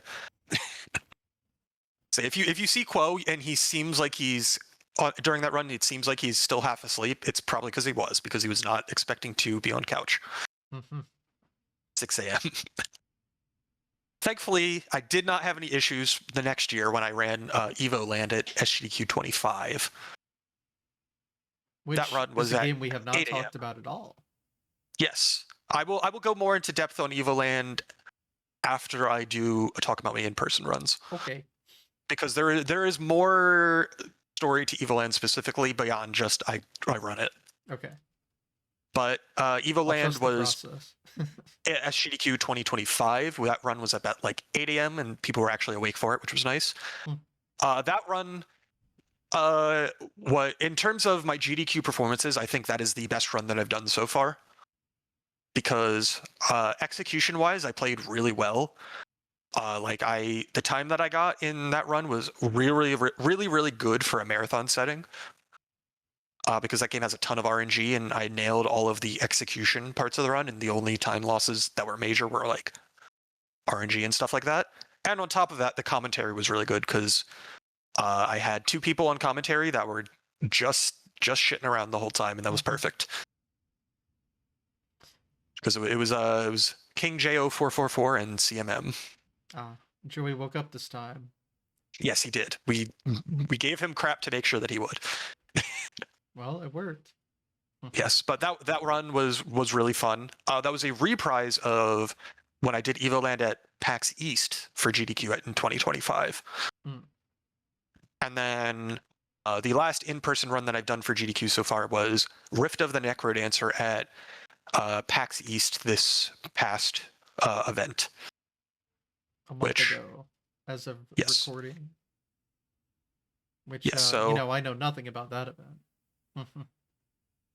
but yeah, that run. I wasn't like as thrilled with my commentary and gameplay as I could have been for that, but I'd say it still went pretty well. So, Well, it was different. It wasn't a speed run. So I mean, yes, that was I'll specify that was a rhythm game showcase. And when I submitted to the event, I was aware that, oh yeah, that's gonna get in because I don't think anybody else submitted a rhythm game. And it didn't go poorly by any means. Like, it went well. I just was. It's the eternal, oh, that could have been better kind of thing. Yeah, you're always going to be your own worst critic. Exactly. And then I had Rebel Transmute in as a backup for AGDQ 2025, which I will also talk more about that game in a moment. But that didn't get pulled up on backup. It's still on my submission lists. Has not gotten in yet. And then SGDQ 2026, the games list just came out. I will be running Manual Samuel as part of the Silly Block. And then Typo Man Revised got on backup. And I can't think of anyone better to run someone with that game title. It kind of works a little too well. There is a very substantial amount of the reason I started running that game, and that substantial reason is because my name is Sam. Well, look where it's gotten you. So exactly. It worked out. It all works out. So yeah, I will obviously be playing that up as much as I can. I understand. But yeah, but I do have world record in that game. So fitting. It's funny because I actually have heard of that game. I know it was a popular like YouTube Let's Play thing when it came out. Yeah, that game is 10 years old. Yeah, when I say I remember it, I mean before I was a speedrunner, I remember, Let's Players playing it because that was like my main YouTube content consumption until speedrunning took over my life. Oh yeah, but I'm in the same boat, so I can't judge. Yeah, but that game is very funny. It is very good content, which is why I'm glad it got into Silly Block. But it is fascinating because I know it's a bit raunchy, but oh yeah, it is a bit raunchy, but it's not like, I don't think it's worse than some of the other stuff they've had, honestly. No, yeah, it's just they took CBT. That's just the name. Like, obviously, it had nothing to do with it, but there is something incredible about the entire crowd chanting CBT over and over before the run starts. Yeah, because it was CBT into wrong hole only. True, I didn't even think of that. Yeah, golf. It was the innuendo block, and I heard from them that was 100% intentional. The games list, but yeah, the games committee, they know what they're doing. I respect. Yes. Yeah, and plus, if there's any block of the marathon that you can get away with something a little more raunchy, it's Silly Block. Silly Block, yeah. I get it. But although I do need to make sure we make it through the credits, because if you go through the game and skip all the cutscenes, at the end of the credits, the narrator cusses out speedrunners. Oh, great. And it's really funny. Well, damn, I've been spoiled, but that's fine. That's awesome. I am going to have blind commentators, so they will not know what they're getting into. Wonderful. But back, let's to rewind a bit. Talking about online marathons, one of the online marathons that I have submitted to a lot at this point, because I've submitted to every single one since the third one that they ran, is Speedremizer. I don't know if you're aware of Speedremizer, but I assume I've heard of it. If anybody's watching, okay. If not, for anybody watching this either live or in posterity does not know about Speedremizer, the gimmick for Speedremizer is you submit a game to the speedrun event.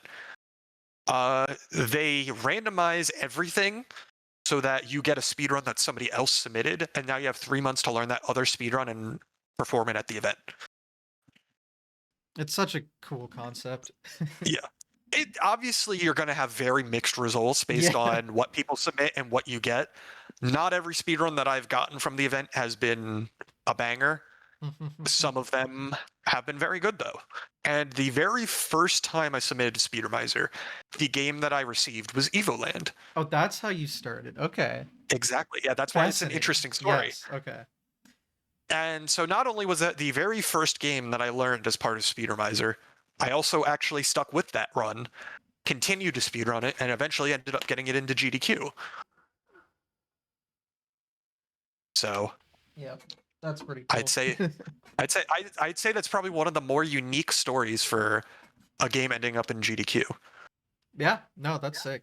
Is I didn't even learn this by choice. I was forced. My hand was forced. Here I am. Yeah, Yeah. it is legitimately like a very chill run. It's not like there's a good amount of RNG, but like in a marathon setting, there's like a few tricks that require some precision and precise inputs and stuff. But for most of the run, it's just like knowing what to do and doing it fast, which is why that GDQ run was as good as I think it was, is because there was a lot of time to just chill and banter, and then pop back to the game, explain the thing that happened, and then banter some more. Yeah, I have noticed that game specifically has popped up a lot in like speedrun marathons. Yeah, there are a few other people that do run the game, but the majority of top level runners for that game are European, which is why they never submitted it to GDQ. Yeah, makes sense. Which that's a game. I forget if I'm Granted, seventh they at this do point for online Evoland. runs. Yeah, no, they did. That's why you see it pop up in other Yeah. speedrun marathons. Well, I mean, GDQ also does like online stuff, Yeah. so it's Yeah. not Oh, yeah. That's impossible true. for That's true. Europeans to like be able to showcase something. But Yeah. Yeah. I'm currently in 6th place for the game. I think I was in 7th place at the time of GDQ, but I got a PB afterwards because that PB was very long overdue. But like normally for a lot of games, it's like obviously the leaderboard position doesn't matter that much, but yeah, like as long as if you're obviously competent at the game. yeah, but like that being said, being first in a game obviously looks better than being 7th place in a game. But the fact that none of the top leaderboard people for that game either were able or were willing to travel to America to showcase it at a GDQ, you know, there is a gap in the schedule there that I can in the submissions that I can fill in. Well, which is guess why I'm I surprised. have to do it. I am still a little surprised that it got accepted when it did, because I got Rebel Trainsview in as a backup, and then they took Evoland the next event. But I'm not complaining. It worked out. It was a good time. Well, don't worry. I got a game to back up into declined. So again, I know why. At least we can assume why, but Yes. Keep trying one of these times. Yeah, I can rattle off the list of Speedrunner runs that I've had to learn over the years. Because first it was Evoland, and then the second one I had to learn was Kirby's Dream Land, actually. So I mentioned earlier I know 1.5 Kirby runs. That's the one. That's the one. I know what the half is. So that was the second one I had to learn. The third one I had to learn Shaq Fu. Fascinating. I ran Shaq Fu for a total of like 3 hours one day. Got 7th place on the leaderboard. I have not seriously touched it since. That sounds about right. Then after Shaq Fu was Final Fantasy Crystal Chronicles Echoes of Time on Nintendo Wii. Which that is a Final Fantasy game that most people probably don't even know about. I sure don't, but I also don't know about most Final Fantasies unless they're numbered 1 through what are they on? 15? I don't even know. 16. Close enough. I mean, even go by the numbers, there's nonsense in there, but yeah. But yeah, it's Final Fantasy Crystal Chronicles Echoes of Time. That is a doozy of a run. I could probably talk about that run for way longer than I should, but I will leave it as I enjoy the process of learning that run to an extent, but the end of that run is atrocious. Because it's an action RPG where levels and stats matter and you skip the second half of the game. And so you just go into the final dungeon, very underpowered. Always a good And time. and even if you are powered in a way that makes sense for what you're doing, the final boss is still awful because of RNG. I love RNG. So I so don't. yeah, I have many opinions about that run. It's genuinely a very, very cool run. I just don't want to go back to it. That's fair. Is it long too? My best time that I got was like an hour 20 something. Okay, that's not World record at this terrible. point is like, there has been reroutes since then. Since that like cut out a lot of stuff, and so I think world record at this point is like 50 something minutes. Mm. World record at the time that I was doing it was like an hour 6 or something like that. So I was like 20 minutes behind world record, but that was because I was worse at the game, and the RNG is brutal, and I didn't want to grind for it. Fair enough. So that's the kind of game where I hope somebody who's good at that game submits it to a marathon, because it's genuinely a really, really cool run. I'm just not going to be the one to do it. Mm-hmm. All right, and then after that, I had to learn Unsighted, which isn't. I don't know if that's an indie game you're aware of or not. I'm not. That's basically like a top-down Metroidvania slash Zelda-y kind of game. It's more Metroidvania-y than a typical Zelda game because it's very kind of intended to be able to do stuff out of order if you know what you're doing. Because like that run's interesting in that, like, obviously if you play through the game as intended, you go to the dungeon, you get a new piece of equipment that helps you beat the dungeon. But the game also has a way to like craft new equipment. And if you, in the way the game intends things to be done is like, oh, you found a blueprint, now you can craft this new item to like swap out your weapons or something like that. But all of the key equipment in the game is craftable, and you can craft whatever you want if you know the blueprint for it ahead of time. So the first like 6 minutes of the speedrun is you go around, collect resources, craft all of the equipment you need to beat the game, and then just blitz through all the dungeons. It's not an easy game. It's very difficult, but it's definitely a unique run in that sense, because it's not like you sequence break the game as like, oh, I went to this dungeon first and got this chest in a way I'm not supposed to, so now I have this piece of equipment. No, it's like, oh yeah, you just start the run with all the equipment because you just made it. You crafted it all, and now you have all the equipment. You can do whatever you want in whatever order. But that is a pretty cool run. I am not good enough at it to submit it to stuff, but it's a very cool run. Well, you had to perform it at an event. Yes, I did, and I did not do as well as I could have because I did die in that run, which lost me like several minutes. That'll happen. Yeah, because like once you know all the movement and stuff, the it's just getting good at the boss fights and not dying during them, and that is easier said than done. But that was my spring 2025 Speedrunner game. Fall 2025 was Dragon Ball Xenoverse 2. That was because that was the first event where they made it so that, oh, if you want to, before that the limit on runs for Speedrunner was an hour and a half long. That was the first event where they said, oh, if you want to opt in, we're allowing runs up to 2.5 hours. And I was like, what the hell, sure. And so I got Dragon Ball Xenoverse 2, which was 2 hours long, once I knew what I was doing. And Dragon Ball Xenoverse is a weird Dragon Ball game in that it is a fighting game, but the fighting is not the majority of the speedrun. Because the majority of the speedrun is loading screens, running around, doing random stuff in the overworld, and sitting through unskippable dialogue. Sounds fun. It was actually a pretty fun run. It's not like the stuff that was not the fighting was like excruciatingly boring by any means.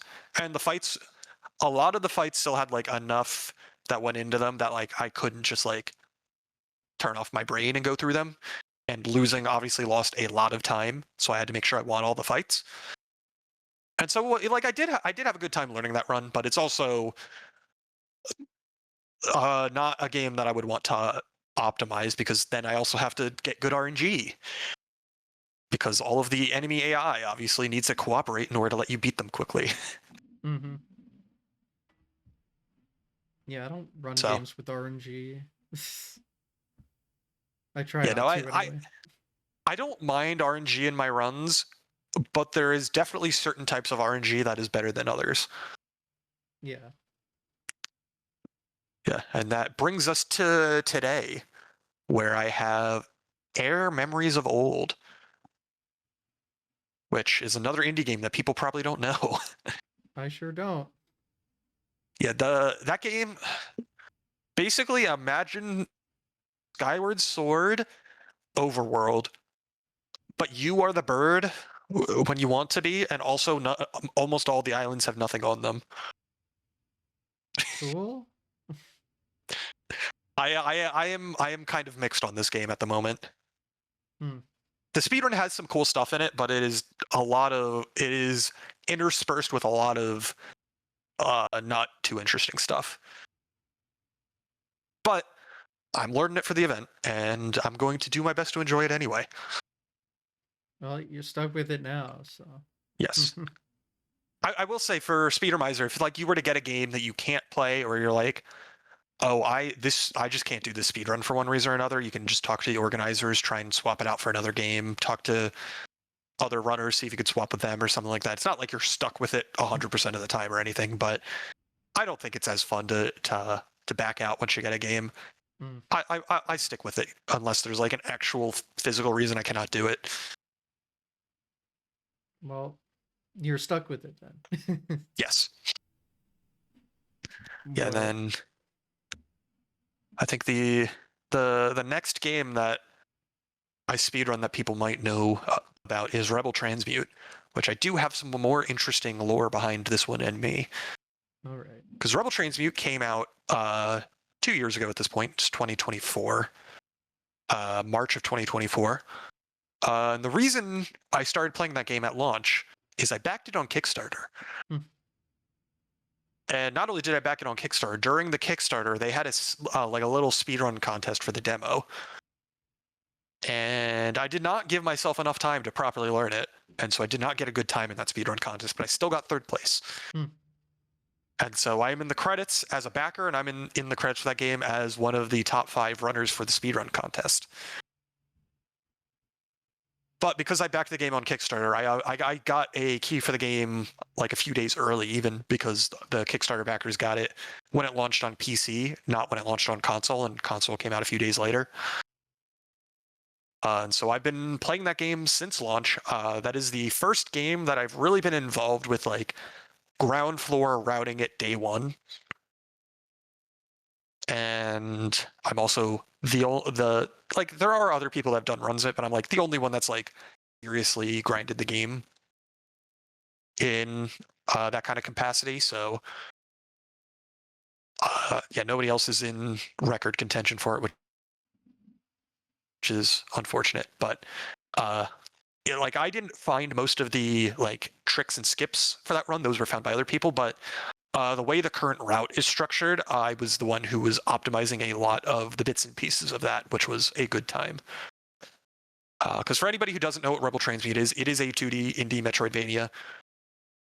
And that means you got to figure out what the fastest way to get through everything is and what stuff you could skip. So yeah, there was the early days of that was a lot of, oh, we should get this thing because that'll speed up stuff later and make it easier. It's like, oh, hey, this is a trick that we can do to skip stuff. And it's like, and then after that it was just like, oh yeah, if we want to get enough money for this, we should get the money from here, here, and here, and normal routing type stuff. But it was a good time. And while that run has definitely not had a lot of progress in the past year or so, I did set a new record in it earlier this year because I was practicing for an event earlier in the year, and I got like a couple second PB at the time, so that was cool.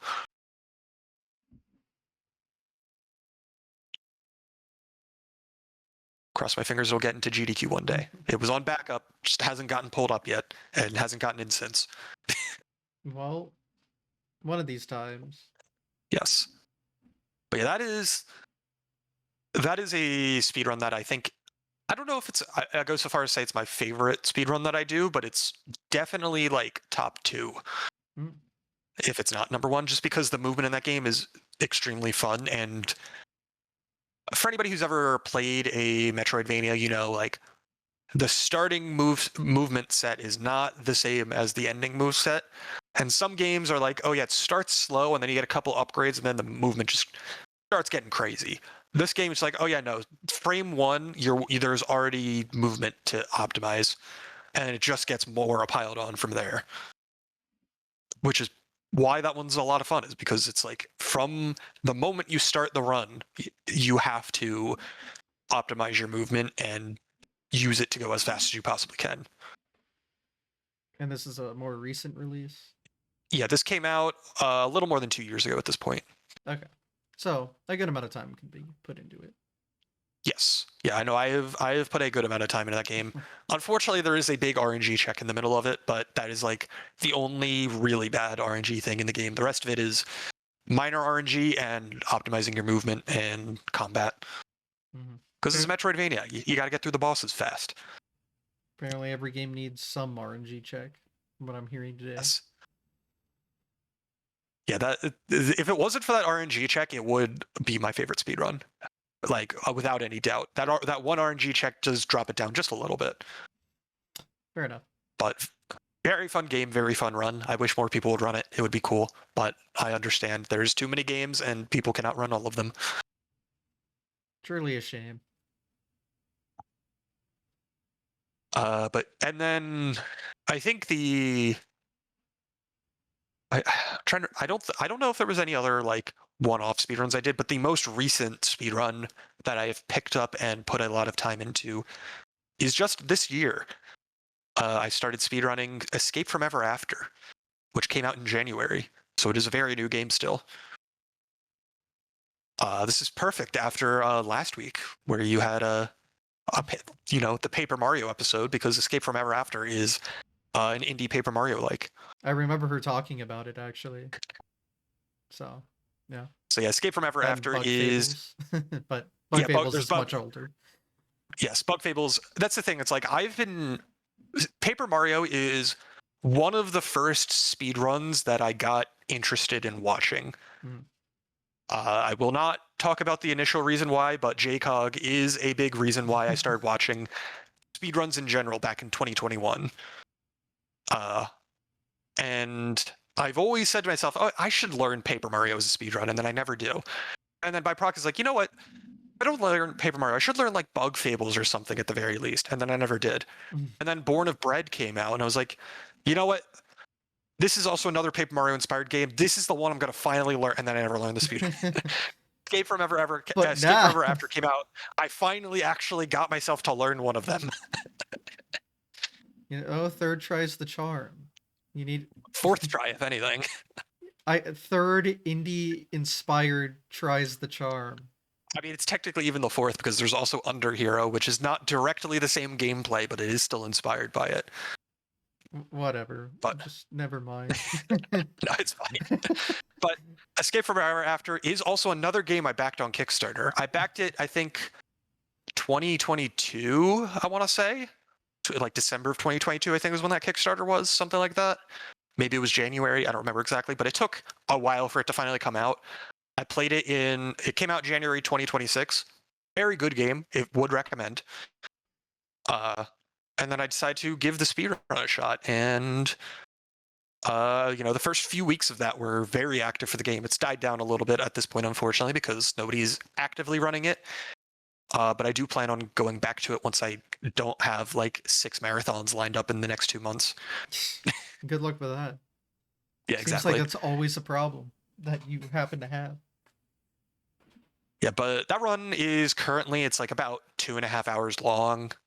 Hopefully we could find more stuff to skip things, but we are already skipping like a solid 40% of the run, so there's that. And then also the routing out of the fights is that's the thing with like a Paper Mario-esque speedrun, is half of it is overworld movement and overworld tricks, and then half of it is routing out all the fights.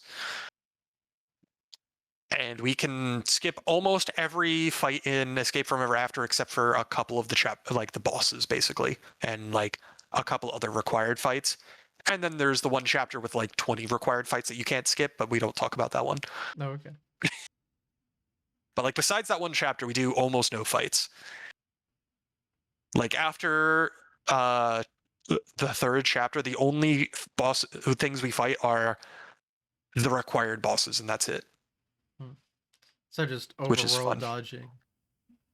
Yeah, there's the bread and butter of that speedrun is there's a trick called buckler hopping, because you play as Flint Buckler. He has a shield that he throws, and it lets you do some funny stuff where if you throw the shield, and the game makes it so you can't input anything for about like half a second after you throw the shield to make sure like nothing funny happens.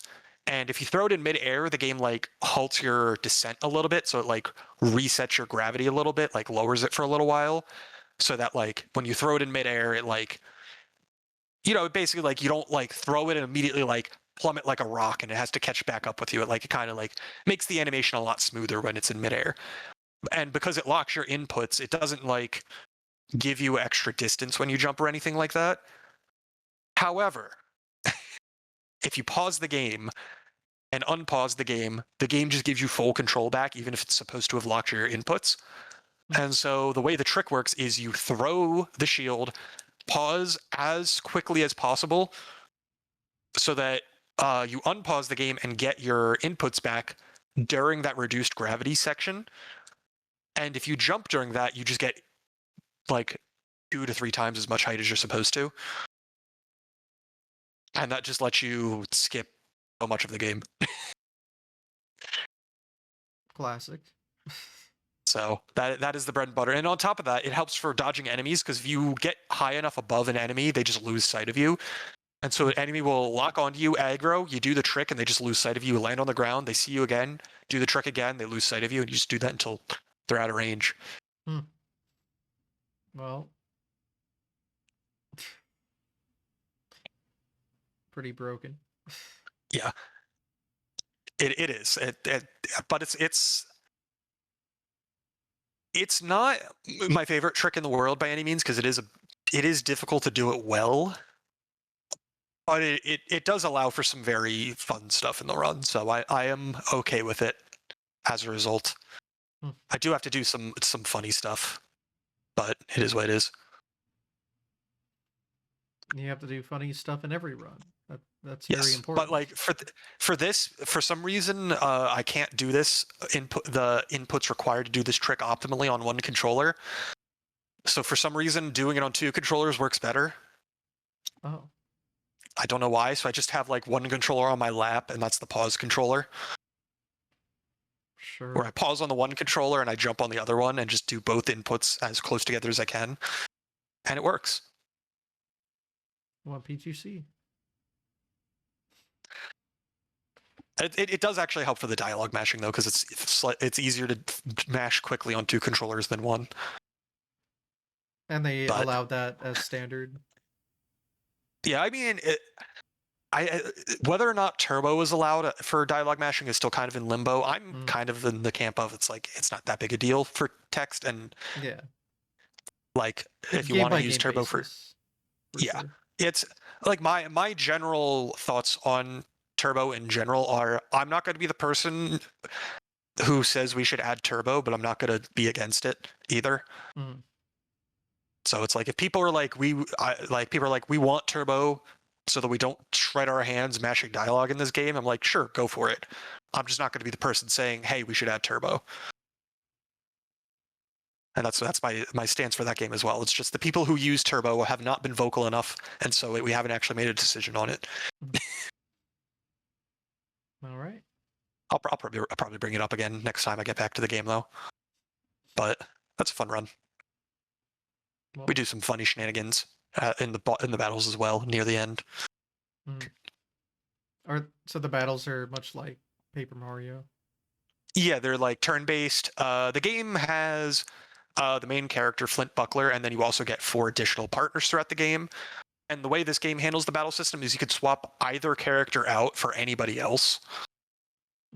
And so, like, you could get into battle, you have Flint and one of the other characters out, and you could switch Flint out for somebody, you could switch the other character out for somebody, you could mix and match, and as a result, there's a lot of fights where it's like, oh yeah, this is the 2 characters we want to use. This is the 2 characters we want to use for this fight, etc., etc.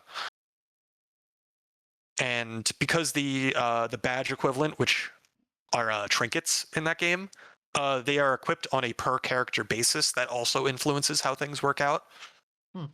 Where it's like, oh yeah, you want these specific trinkets on this character for this section of the run, and then you're going to swap them to this character for the next fight, that kind of thing.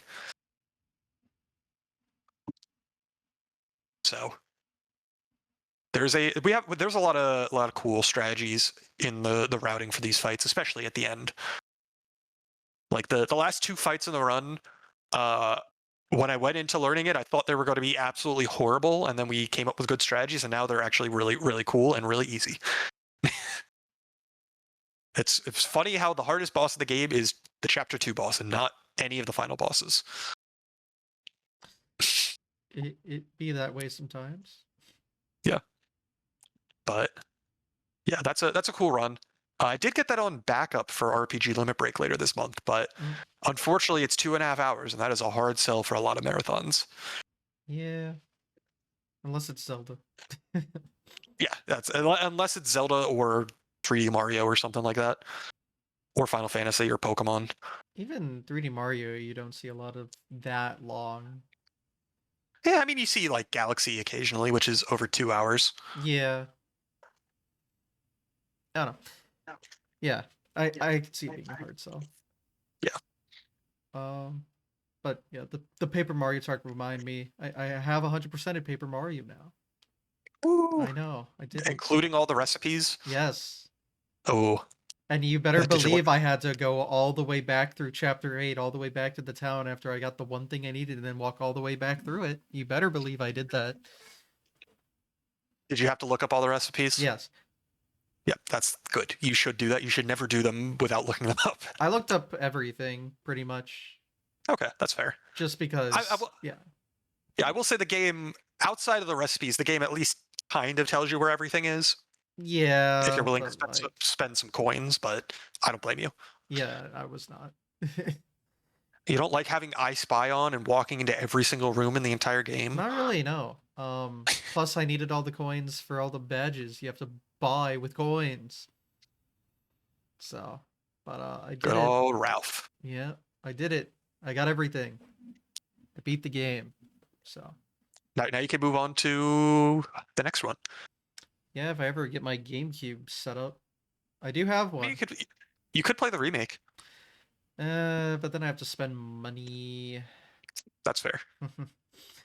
This way I won't continue that sentence. Anyway. This way you can play it without spending $60 on a new game. Yeah, I can just play the classic for much, much cheaper. Anyway, we'll get there eventually, but yep, good game.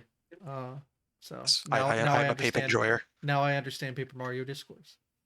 Yes. Now you can pop into a Paper Mario speedrun and kind of understand it as well. Well, I can understand where in the game they are. I probably won't be able to understand what the hell they're doing, given how broken. That's why I said kinda. Yeah. Fair enough.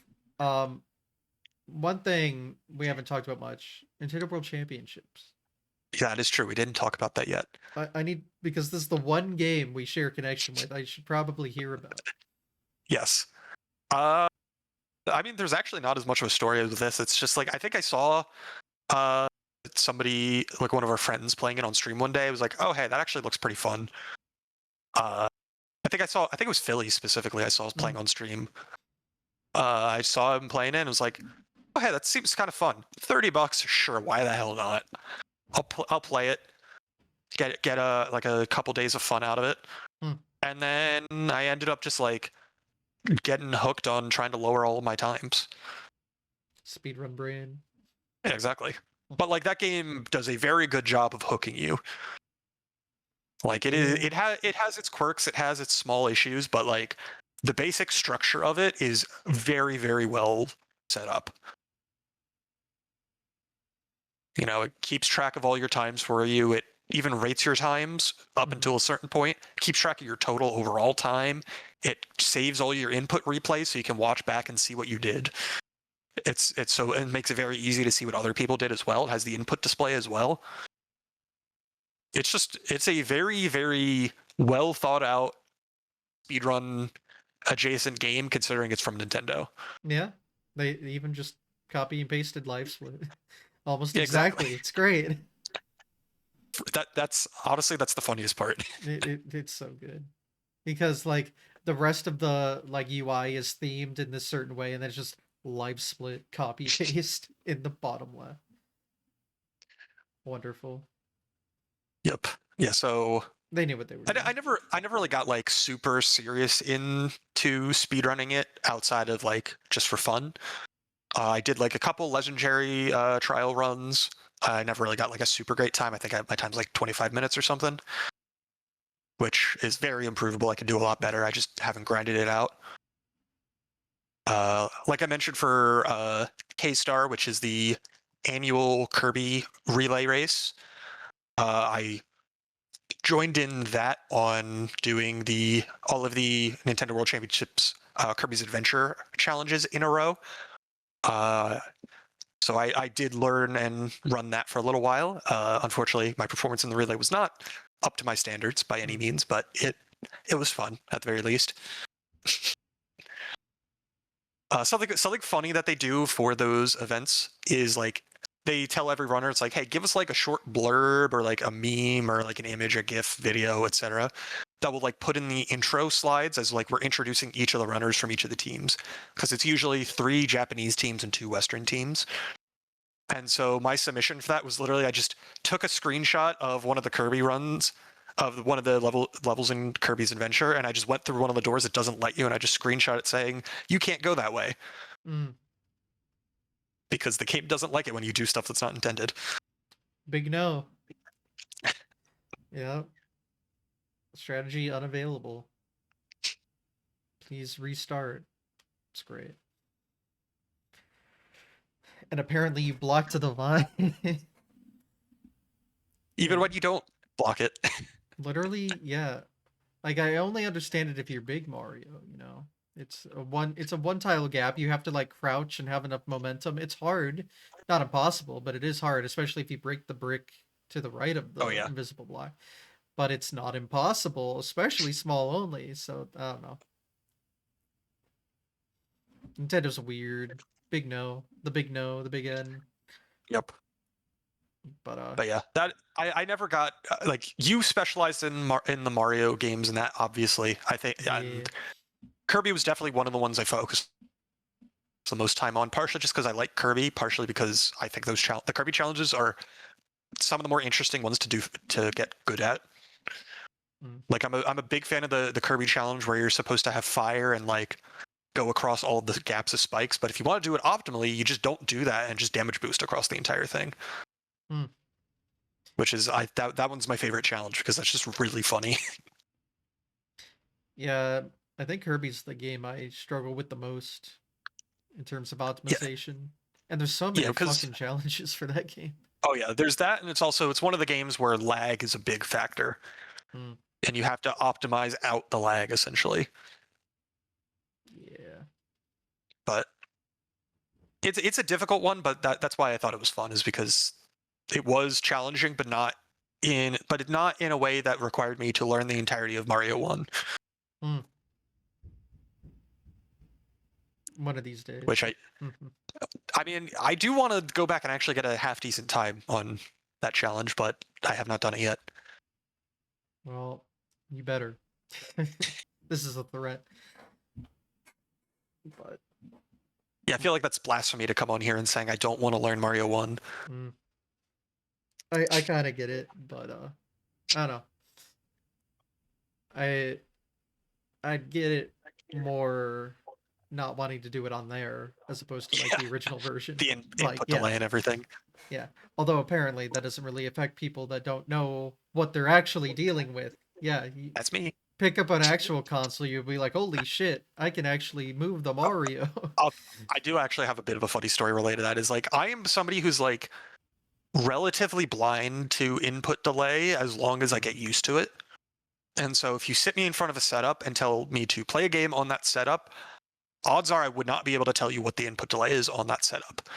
However, I did learn when I started going to in-person events that I did actually have input delay on my normal setup at home. Mm.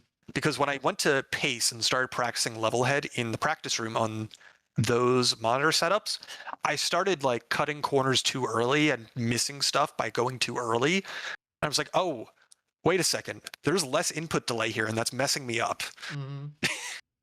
And so it's just like, oh yeah, there's less input delay. That's bad for me. I'm Yeah. not used to it. I do think though that input lag is always going to be like bad for you, even if Yeah. you are used to it and don't really notice. Because when I started playing Mario 1 for the first year, I was on my laptop, and I was playing with like 10 frames of input lag. I didn't know, but that's a lot. That's a lot of input lag. Um, and then I went to GDQ and played on consoles for the first time, and all of a sudden I just became a god. I was like, holy shit, I can hit everything now. And then I switched to console and popped off, and that's when I started being good at the game. So Yeah, that's the thing. It's like input delay. I don't think it matters as much as everybody makes it out to be. Because again, as long as you're used to it, that's what you will always be best at. On like if you just booted up a game and wanted to do a speedrun like that. But obviously, in the long term, less input delay is always better. yes, that I can do with. But Because yeah, if you're because just like used to your setup and you're just gonna play this for like a little while, yeah, it's not gonna matter. yeah, But I don't know, for like high level Mario 1, yeah, it matters. yeah, But that exactly. is a more rare case. Yeah, because not every game has, oh, here's 10 tricks in a run that all require multiple frame perfect inputs. It's like, no, that's not every Yeah. game has to worry about. Not even every game is 60 FPS. And every other game is Or free. No. But yeah, so it's it's a like, very weird case. But yeah. Yeah, so that's my philosophy on input delay and all that stuff. It's like just do what you're used to, and that will be what you're best at most of the time. mm. You don't need to stress out over this not being the best way of playing the game, just as long as it's the way you're used to.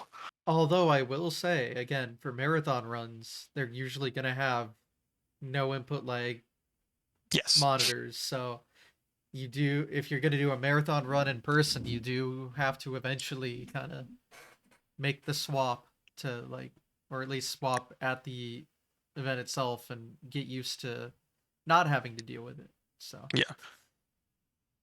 so yeah, Yeah. I always say it's better to have none than to get used to it. But Mhm. if that's like not an option, obviously it's probably going to be fine. Yeah. Yeah. It's like that's just like I always hear about like speedrunners being like, oh yeah, this version of the game's unplayable. There's way too much input lag. And then people speedrun on that version anyway. And it's like it is unplayable compared to top runners on the original release, but if you were to just learn that version, they would at the very least be able to get good times still. So like that one of the hills I'm willing to die on is that a lot of speedrunners need to not talk down unoptimal versions of games as much. Hmm. Because it's like I could understand it in the context of this platform cannot compete with this other platform. That's one thing, but like I have had more than a couple experiences of, oh, I can't compete in this game because this game people only run this game on PC with a load remover and they don't remove load times on consoles.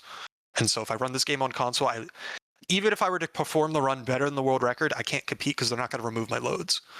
Hmm.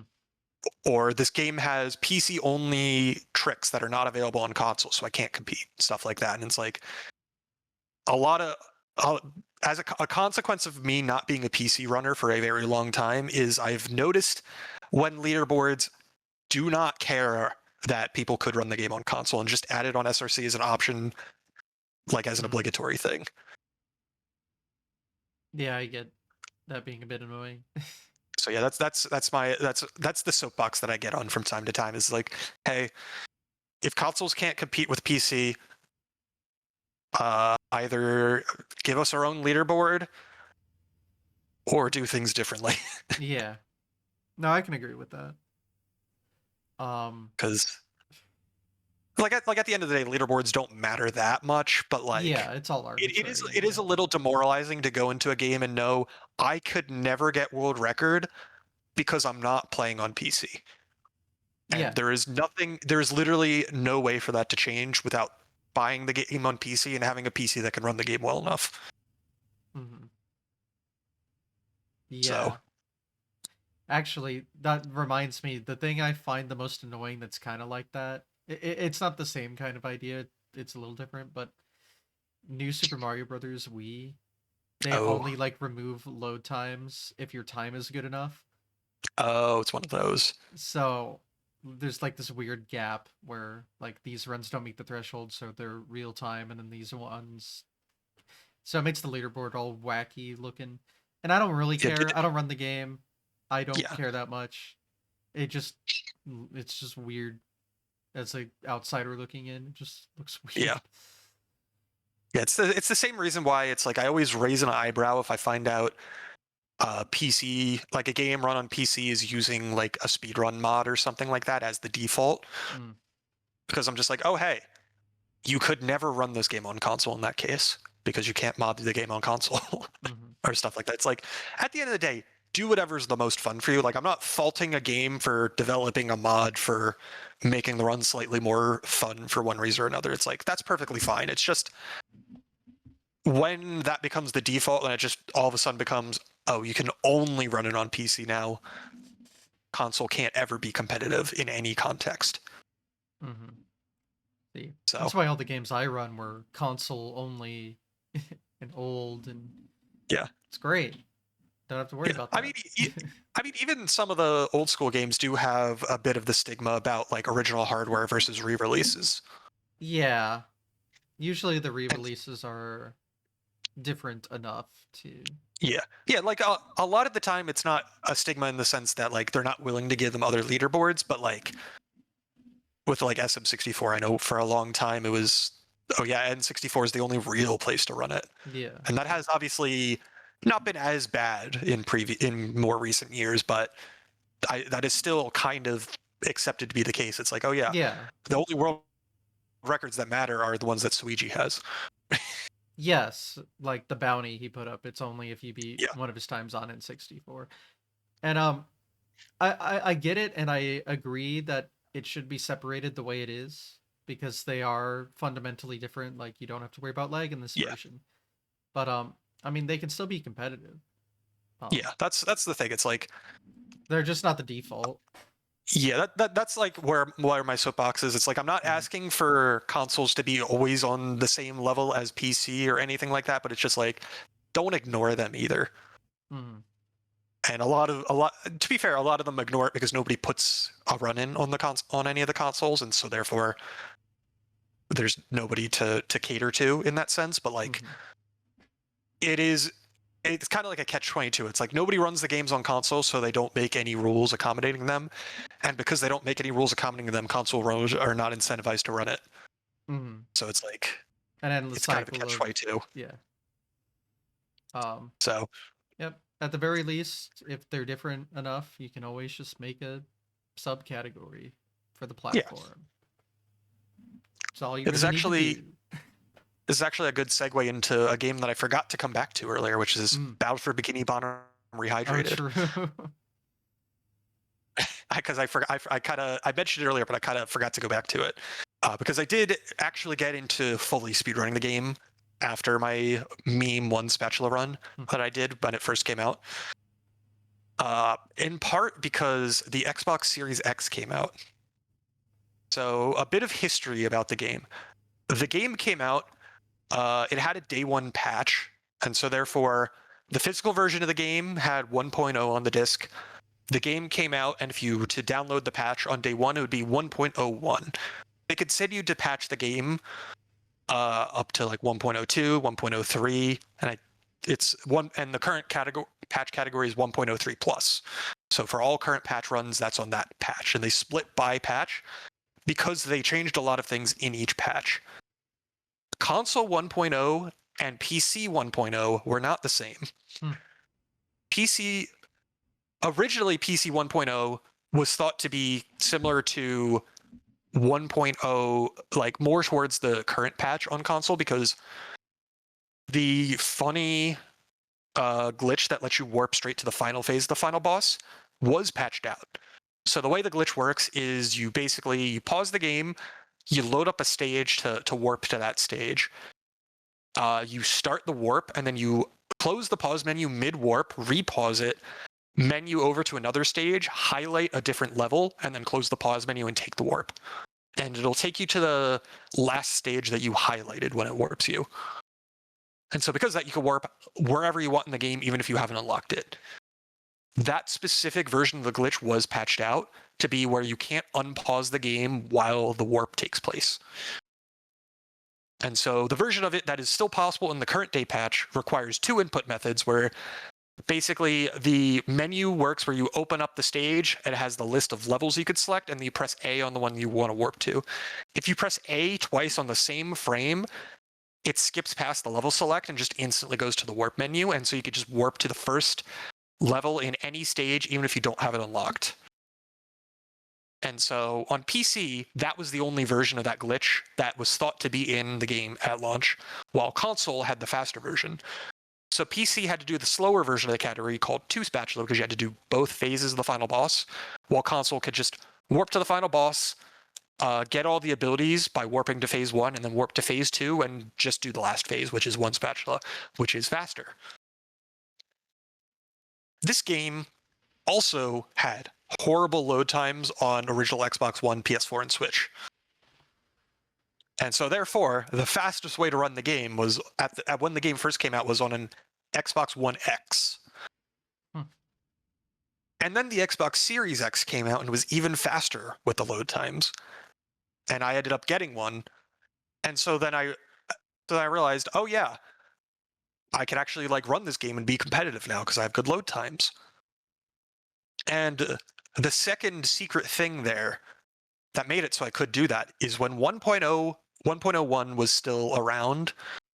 Obviously, that was when One Spatula could still be done on console, and people were running that category. And then it got patched out, and now nobody could run it without down patching to 1.0 on a physical disc. And 1.0 is slower than 1.01 because there's like a small specific trick that was accidentally added in 1.01 that saves like 6 seconds or something like that. And in a category that's a minute and a half long, 6 seconds is a lot of time. So 1.0 couldn't compete with 1.01. And so for about 9 months, the category was 100% dead because nobody could do the run. I never updated my game. I kept 1.01 on my Xbox because I was like, oh, hey, an update came out for this game. I wonder if it's going to patch out the thing that we're doing. So I just won't update my game. And then I open up the Discord a day or two later. It's like, guys, shit, they patched it out. We can't do it anymore. And I just sat back in the back. Is like, oh, I made the right decision. And so fast forward like 9 months when I finally got an Xbox Series X, I was like, oh, hey, I still have the 1.01 version of this game. I'm probably the only person who did not update their game who has a Series X now and can break this world record for free. Because I have faster load times. And so I transferred the 1.01 game over to my Series X, booted it up, grinded it out for a good few hours. Like it wasn't free by any means, but like it wasn't the hardest thing in the world either. I beat the world record at the time. I think was 1 minute and 29 seconds. I think I got 1 minute and 28 seconds.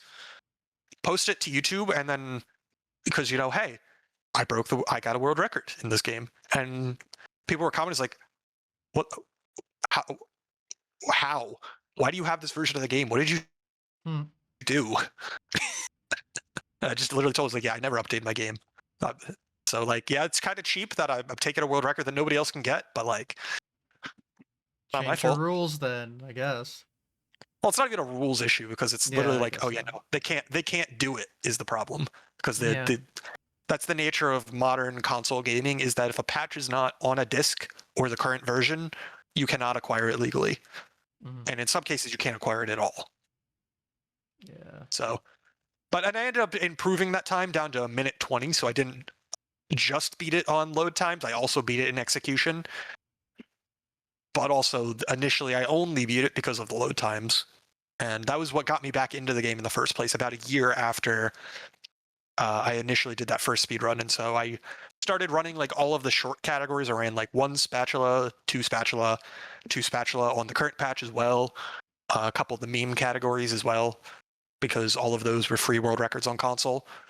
And then about like 6 months after this, somebody found a code in like a physical version of the game for Steam that had like the depot download for the 1.0 version of the game on Steam that had like which was the actual 1.0 version, not the version they thought was the 1.0 version. And it's like, oh yeah, now we can do one spat on PC. And then it became less fun than I had the world record. Hmm. They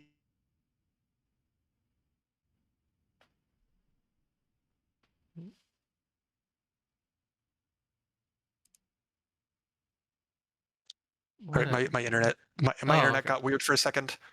For some reason my Ethernet cut out and I'm on Wi-Fi now. We're Oh, back okay. though. I was wondering what happened. I don't know what happened, but we're fine. We're fine. Everything's fine. But yeah, so console and PC are split for the game, so it's not like PC is competing directly with console, but like, let's be honest, people really only care about the PC runs, but I at least appreciate that there is a console leaderboard for that game. But PC has a load remover, and it splits the game between lag, no lag, because there's lag tricks in that game. Console doesn't split between lag, no lag, it just splits by patch version. Doesn't even split by console, even though it probably should, because the load times are so different between consoles and the lag methods and all that stuff are different between console.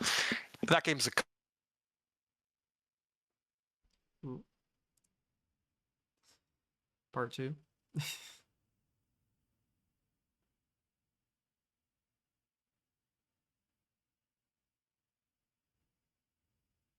Hmm.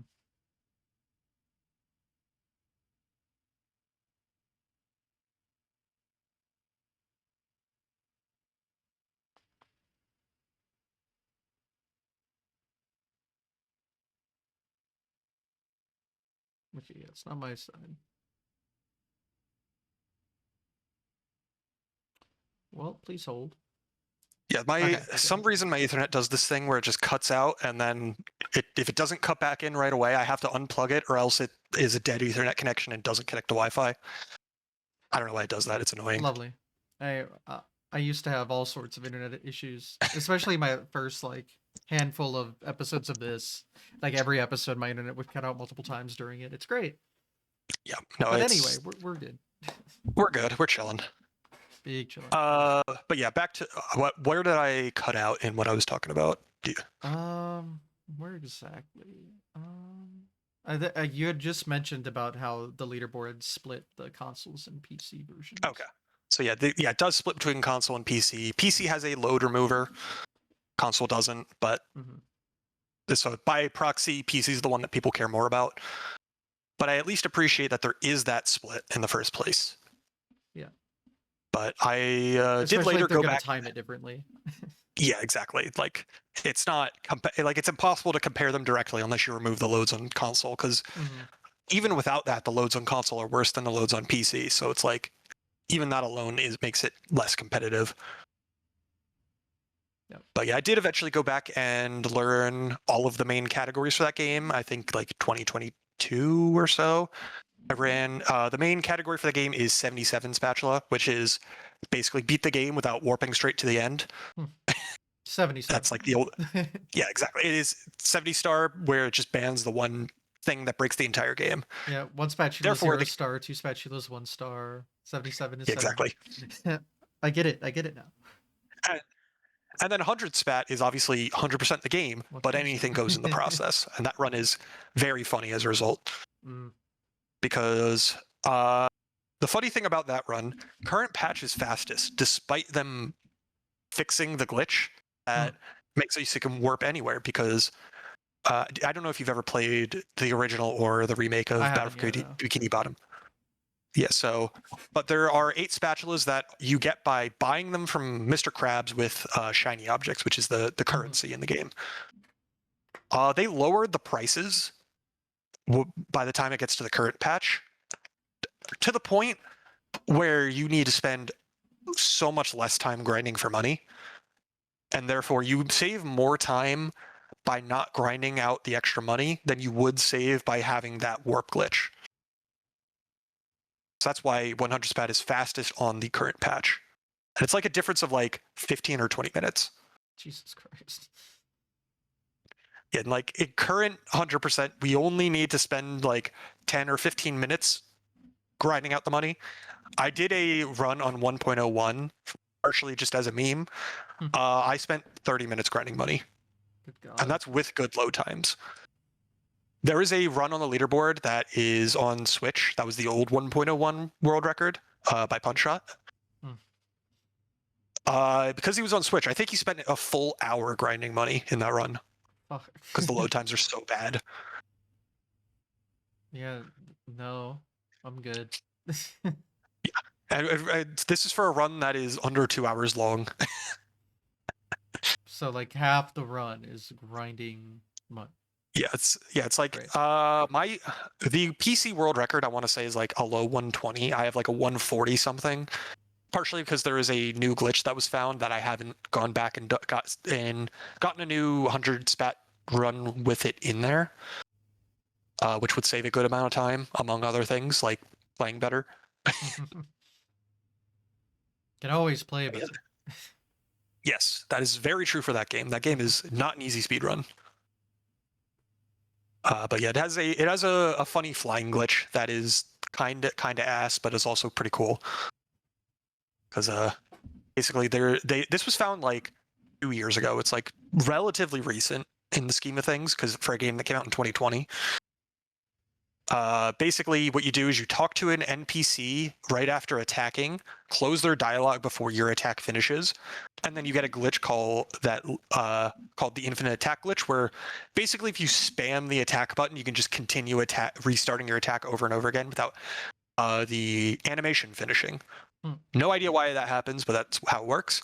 And it has a weird side effect where if you jump in the air and then double tap the attack button at the peak of your jump with very specific timing, it gives you a little bit of height. You can chain this infinitely. And so now if you do that, just do double tap, double tap, double tap, you can just fly wherever you want with SpongeBob. And obviously that allows you to skip a lot of things that you would not be able to skip otherwise. The problem is that the trick is if you drop it once, then obviously you're out of luck. And on top of that, it is a very awkward input in a way, because it's like a double tap, but they can't be too close together or too far apart. It has to be like good spacing. It's like, I forget the exact frame window. And on top of that, this was thought to be TAS only when it was first discovered, because there was somebody who was messing around with TASing in the game and accidentally found it. And they thought it required a triple tap and was TAS only. And then one day I was just like, oh hey, I'm not doing anything. I'm just gonna mess around with this trick. And then I accidentally found, oh hey, it works with a double tap and not a triple tap. Oh hey, this is actually 100% RTA viable. Oopsies. And then everyone's like, oh shit, now we have to actually do this in runs now. And that completely revolutionized the entire game. So this is the remake. Yes, this is the remake. It's the version of the game that people care less about, but I wish they cared more about it, because it is very unique as a speedrun and very interesting as well. I was gonna say I haven't heard of any of these things in the original game, so it is like a completely unique experience, despite being, I assume, like all the level design and everything is like exactly the same. All of it's basically the same. Like they didn't have the original assets from the game or anything, like the source code, all that stuff. So they did have to remake everything, but like everything is relatively the same, minus programming quirks and stuff like that. Okay, but those quirks make a big difference. Yeah, exactly. Because like there's that. That's like the big new trick in the run, but like there's a lot of other stuff. There's like you could fly infinitely with Sandy in that game in a way that is significantly easier and and simpler to do. There's something like called a sponge warp, where if you jump into goo, like the first time it like launches you back out, and the second time it actually kills you. But if you do a specific move during a very specific frame, when it launches you back, it just gives you like 8 times more height than it's supposed to for some reason, and that lets you skip a whole bunch of stuff. Some of the specific spatulas are not programmed well, and you could just do them in unintended ways. It's a very funny run at times. I like when like remakes are completely different, even Speedrun Rise, not just graphically, but like mechanically, graphics wise. To Yeah. And for anybody who knows the game, I think one of the more infamous spatulas in the game is the Ballroom, which is the giant Rube Goldberg machine spatula. The way you're supposed to do is like, oh, it rolls down this thing, and you have to like hit this one thing so it can like land on the catapult, and then it rolls down the next thing, and you have to move. And it's like there's like 10 of these things that you have to do all to get the ball into like the hole at the end of the course, and then that lets you get the spatula.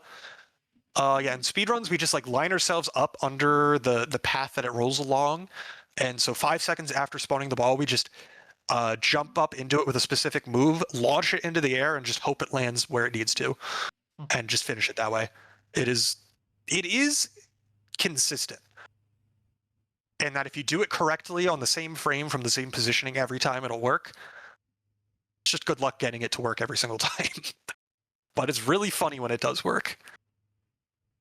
Because it's literally called Kobe skip. Great. Because you just launch the ball and hope it goes where it needs to. Perfect. Yeah.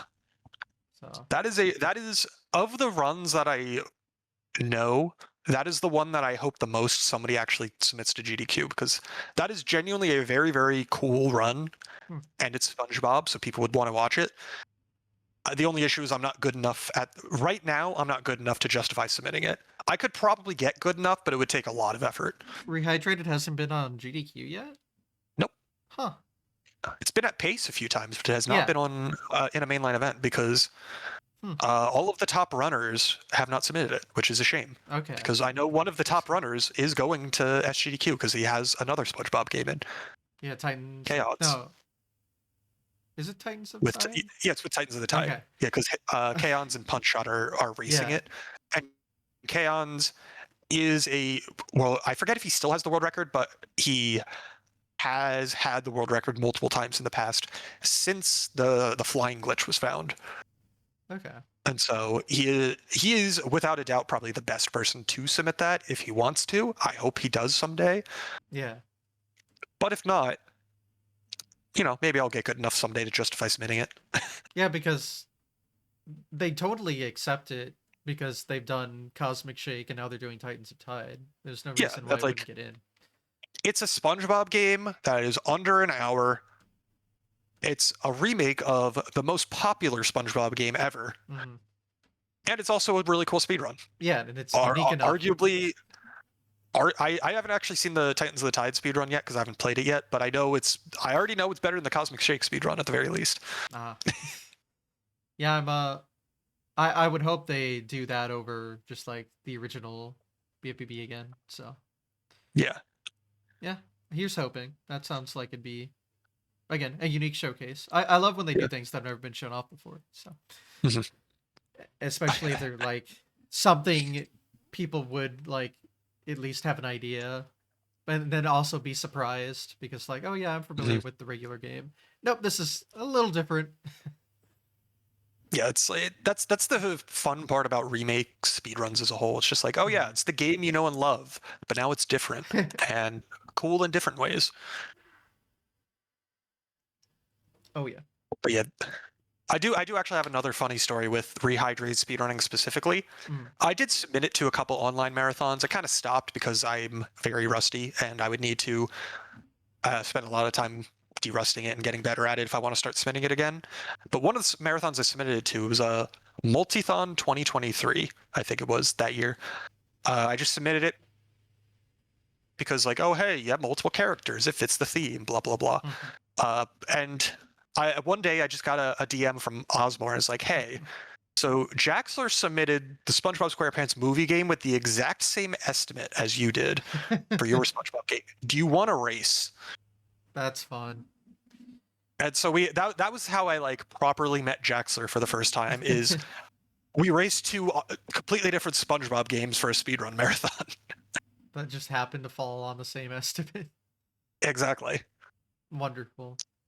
That can't be confusing at all. Oh, I should send you the screenshot of the like coming soon on the like the up next runs on the marathon like intermission screen. Because they had to fit SpongeBob SquarePants Battle for Bikini Bottom Rehydrated versus the SpongeBob SquarePants movie game in that text box. So it's like a normal sized run name, something that's like 2-point font and you can't read it at all because it's too much words. They literally asked us in like the pre-run tech check. It's like, hey, how can we abbreviate your games? This is too long. We cannot fit it on screen. Just say, no, it's great. So I think they ended up just doing like BFBBB Rehydrated versus SpongeBob SquarePants movie or something. But yeah, that was very funny. That was the only time I've ever broken marathon layouts by having something be too long. Well done. Don't get many of those. Although I know there's one SGDQ game that got accepted that might Oh yeah, I saw that. might be gunning for that spot.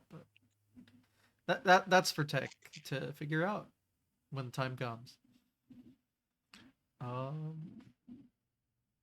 Well, is that everything? Let me pull up my SRC page, see if I forgot anything worth noting. You would know better than I. I would. Oh yeah, I forgot about something else. Actually, Okay. I did actually forget something. Okay.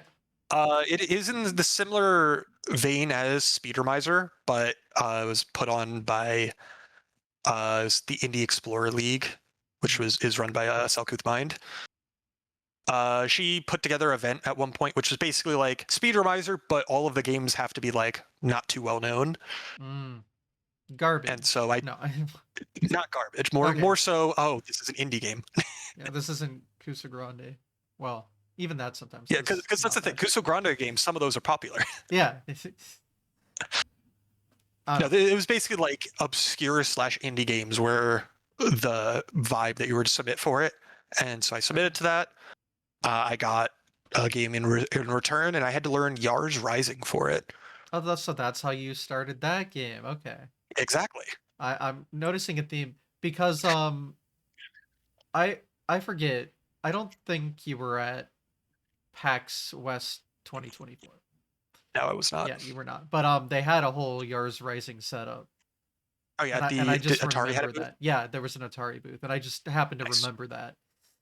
So when you started playing that, I was like, I made some sort of connection that didn't exist. Which thinking about it makes sense, but I was like, huh.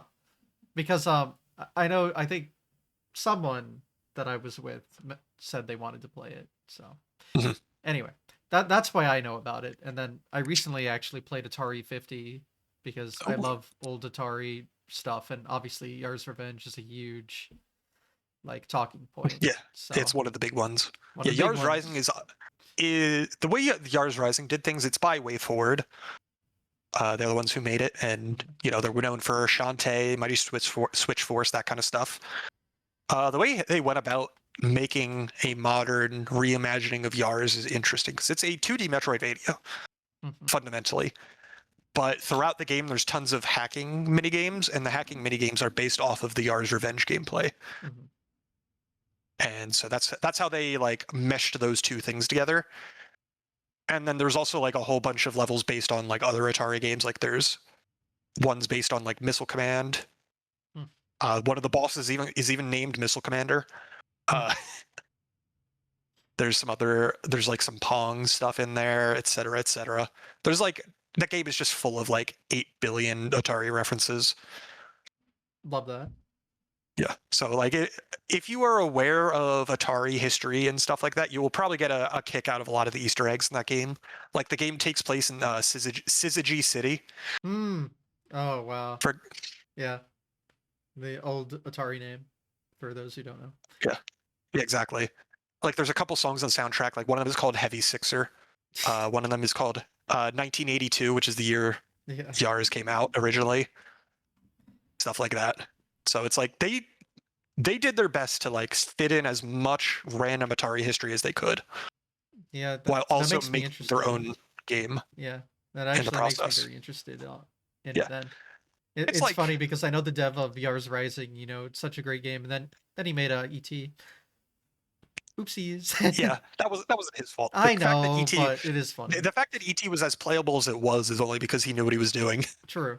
No, like I'm not faulting him. It's just funny Yeah, because oh yeah, that no, it is. it's and I mean he like understands like ET is the face of the 83 crash, but Yeah, like yeah, it's not his fault, but that's just how the consciousness of people work, I guess. They have to associate something with it.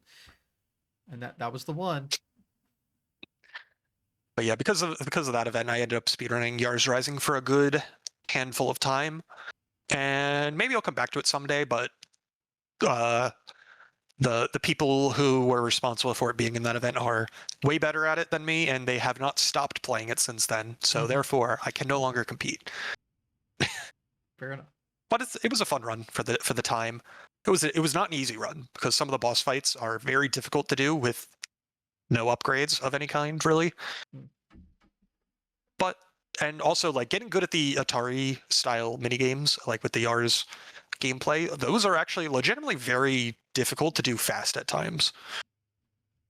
So like it's actually like a pretty interesting speedrun in that sense because it's got like two very distinct gameplay styles. And it is a pretty fun run. I did enjoy running that for a little while. And maybe I'll come back to it someday. Just again, there's too much to do, not enough time. Yeah. Well, All right, you back didn't to my forget list to anything make sure I else, didn't forget right? anything else. Uh, the only other speedrun on my SRC that I didn't mention is something that I kind of did as a meme. Okay. So Well, you've mentioned every other meme, so. yeah, no, so I'll mention this meme. There's a game called Wordle Tree Adventure Deluxe. Sure. It's just a random game that I think I picked up on sale because it had easy achievements on Xbox. Mm.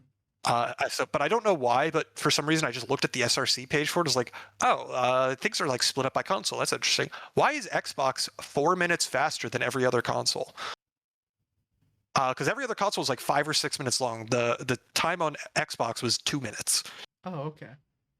Because apparently there's an Xbox exclusive glitch that just makes it so you start at the game, open the first level, quit out, and then you can just go play the last level, and then you beat the game.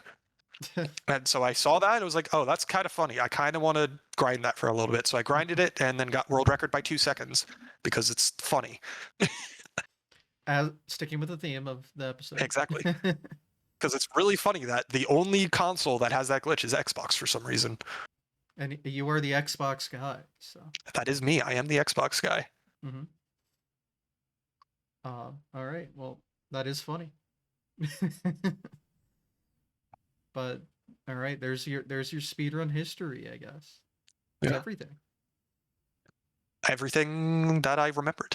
Everything worth talking about because There you go. If I didn't remember, it wasn't important. exactly. Cut to the one meme where they leave the kid out in the rain, but it's fine. Well, yep. Marathon history was talked about. All game. I guess we're good. Guess we're good here. Yeah. Yeah. All right. Well, Chunky episode. thanks for letting me talk for way too long. Hey, I always need people to talk for way too long, so perfect. It all works out. Yeah. I do have to do the finale questions though. So first, future plans. What do we got? So right now I've got RPG Limit Break, which is in 2 weeks, which I will be doing a race of Evoland for. I forget exact. I think it's on the Monday. I forget exact what time, but I will be doing that in 2 weeks. End of the month, I will be doing Rebel Transmute for No Glitches Allowed. Next month is when I will be doing Air Memories of Old for Speedrunner in June, and then in July I have Manual Samuel for SGDQ during Silly Block, and then maybe Typo Man if it gets pulled up on backup. Cross my fingers. But my immediate plans are going to be all related to those in some capacity. Yeah. So from now until GDQ, just got like 3 runs, and then also GDQ. Yes. Yeah, I mean, I just got Great. done in the last month. I had 3 runs of Typo Man for 3 different things. So, Well, yeah, I guess that's actually the last game I didn't mention was Typo Man, but that's just a game that I thought was interesting, and so I wanted to learn the speedrun for it, and so I learned the speedrun. cool. There's not like a huge cool backstory story. there. Just I like the game, and I thought it'd be cool to learn the speedrun for it, so I did. And there you go. Well, all right. So obviously you're busy with every event ever. So there you go. Keeping the streak alive of doing 2,000 runs a year. So not bad. I still just can't believe it's that many. They keep taking me. It's not my fault. Fair. They could say no. They can say no, but they don't. So, well, all right. I guess that is everything I have to ask. So, All right. And then those you could find my stuff there. yeah. Well, I was just I about think to I pointed say out, no, that's the wrong spot. self-promote, Dang it, but I this direction. guess yeah, that's one way of doing it. It's mirrored on my screen that versus what's on the stream. Yes, Discord is weird that way. Yeah. So, But yeah, you can find me on. I have the same name everywhere. It's easy to find me. yeah, as you can see on the layout, they are all the same. So, look This that reminds up. me of. That reminds me of when I tech checked one time for hotfix, and Hypnotics was like sent me a screenshot of the email. It's like I put IllegallySam in every field while signing up for the tech check for Manual Samuel, because that's just what fit in all of the fields. Just I put it in literally every field as a joke, even the ones where it doesn't make sense. That's the problem. It made sense for all of them. Okay. Well, that's good. So you were playing the game IllegallySam with the category IllegallySam with the. Well, that was Manual Samuel. So same ballpark. Okay. It's all Sam all the time. All Sam all the way down. Fair enough. Well, I guess that'll be all for today. So thank you for watching the show. Feel free to watch any of the other 160 something episodes if you feel inclined. And apparently I'm going to keep doing this forever. So it's pretty good. Can't escape. I can't escape, but it's a fine curse. It could be much, much, much worse. So we'll take it. All right, and it is all my fault. So that's the other thing. You did this to yourself. I did it to myself, and you know what? You're welcome. Anyway, okay. Well, I got nothing else to say, so bye-bye.